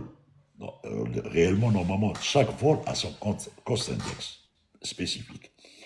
Air Algérie adopte un cost index de 30 pour pratiquement la plupart de ses vols qui ont un certain rayon, qui correspond à peu près à 0,82 en Mach. Les gens qui changent de cost index, c'est où ils veulent réduire la vitesse, donc prendre du temps pour arriver 600 trop à l'avance, et en même temps gagner du fuel, ou ils augmentent le cost index, donc ils augmenteront la consommation pour pouvoir accélérer et ne pas trop toucher à l'open speed, pour ne pas la mettre en manuel. Voilà. Mais bon, en général, il y a un jet plane qui est préparé, il y a un cost index qui est mis dans le FMJEC, le Flight Management Envelope Guidance. Donc lui, qu'est-ce qu'il va faire avec le EPA? Ils vont réguler tout ça jusqu'à l'arrivée. Voilà. Merci beaucoup, bah, ce sera tout pour moi. Merci à tous et bonne soirée. Merci, HS. Plaisir, ça. Bon, au revoir. Il y a Zinou qui a fait une demande pour monter, mais je crois qu'il est redescendu. Tu l'as pas fait monter, Zinou. Ouais. عيتوني نقلب عليه ماتش. Oui, Garbi, Oui, Captain. tu voulais dire quelque ما chose? تسمحش فينا. Ah, ça y est. Alors, je vois que les gens ne sont pas intéressés, gars. لا لا Ils aiment bien les trucs marché. لا عرفنا منهم. Oui, vas-y pilote, اسمح لي. Je vous souhaite un bon week-end. C'est pas la Vous compagnie aussi. Bonne soirée, Ah, là. Pilot. Bonne soirée, Pilot. Merci Nordin. À toi aussi. Salut Farid. Salut, Salut Farid. Bonne Mahid. soirée. Salut mon frère. On a sérieusement, Captain. Il faut pas nous laisser tomber, hein. Ne la laisse pas tomber, dit généralement Madame Bertel. Ne la laisse pas.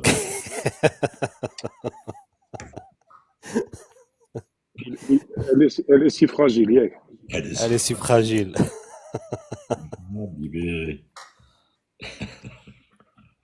Non, tout à l'heure, je vous ai entendu dire que vous voulez quitter le live ou là, vous voulez arrêter le live. Eh ben, tu sais, chaque fois que je suis en live, j'ai mes deux caddies qui sont là, Ouais. en général, c'est l'heure de faire la sortie. Eh ben, c'est normal. C'est normal. Alors, dans ces cas-là, tu dis, ouais, je vais changer les horaires du live. Tu dis pas, j'arrête vraiment le live. Voilà, exactement, Farid. Non, plus tard, c'est fatigant, plus tôt, les gens sont pas là. Ouais, c'est ça, ouais. C'est vrai. Et juste pile poil, il y a les chiens qui te prennent la tête. Tu les as entendus tout à l'heure. Et ils réclament. Non, non, je te jure qu'elles sont là, elles bougent pas d'ici. Ouais. Les deux, Pourtant, ça fait presque un an maintenant, hein, l'ordinateur. Ils ont dû prendre le pli maintenant, quand même. Non. Oui, oui. Eh ben, regarde, d'une certaine heure. On dirait qu'elle comprend ce que je suis mais bien sûr qu'elle comprend ce que je suis en train de dire. Ils comprennent. Ouais, Il y a que les nous- animaux, il y a ils que nous qui- comprennent. Il n'y a que nous qui ne les comprenons pas. Mais ils nous comprennent très bien. Hein. Exactement, Farid. Là, tu as raison, Khoya. On est jeudi, hein. Eh ouais, on est jeudi. Ouais. Demain, c'est vendredi. Voilà, il y a Asdin qui vous dit, faut pas arrêter le live. Bon, enfin, on verra bien. Bon, allez, ما نحبسوش هنا ماشي خير. qui te brûle, Khoya. On est à 8 minutes de 17h. Il Ouais. n'y a pas de questions, il n'y a rien du tout. Donc. Merci les gars, merci Mehedine, merci Pierre. Merci beaucoup, Captain. Santé, Merci beaucoup, merci, Farid. Fidel. Bon rétablissement, Merci, Farid. notre ami JB, qui peut me Bon répondre. rétablissement, ouais. Bon Bon rétablissement. qui peut me répondre. Tu as posé une question, je remonte. Qui peut me répondre? Attends. Est-ce que le pilote peut changer l'attitude à 2000 pieds sans informer le contrôleur aérien? C'est déconseillé. Sauf si son avion fait une ressource à demi-pied, ça, il peut rien faire. De toute façon, le contrôleur, puisqu'il a un transpondeur, il va le voir sur son display. Quel que soit il va le rappeler à l'ordre. Aflan, tu as perdu demi-pied, est-ce qu'il y a un problème? Bon, alors il va dire, j'ai eu une différence de pression importante qui m'a fait que j'ai perdu demi-pied ou bien j'ai subi une turbulence de sillage qui m'a fait décrocher de demi-pied, etc., etc. Mais non, en cas de but en blanc, tout changement d'itinéraire, de niveau, de vitesse doivent être annoncés au contrôleur parce que c'est en fonction de ça qu'il fait sa régulation. Ça y va de la sécurité de tout le monde. Et c'est comme ça qu'il faut faire. Il ne faut pas rentrer en mode créatif et inventer des choses et faire une procédure alors qu'elle n'existe pas. Voilà le b.a.-ba pratiquement de cette chaîne qui travaille ensemble. Non, tu as se dire non, c'est faux ce que tu dis. Au contraire, la nouvelle génération, non, mais j'y panique. Au contraire, il s'adapte très très bien avec la technologie. Et plus ça va, plus truc. Et c'est pour ça que j'ai dit, quand je suis parti, place aux jeunes. حنا maintenant باقينا غير لا لينغوا غير اللسان الهضره وصاي. Sur ce, Sur ce, barka Allah. ciao. Ayad, salut tout le Allez, monde. bonne Salut. soirée, bon Salut, week-end.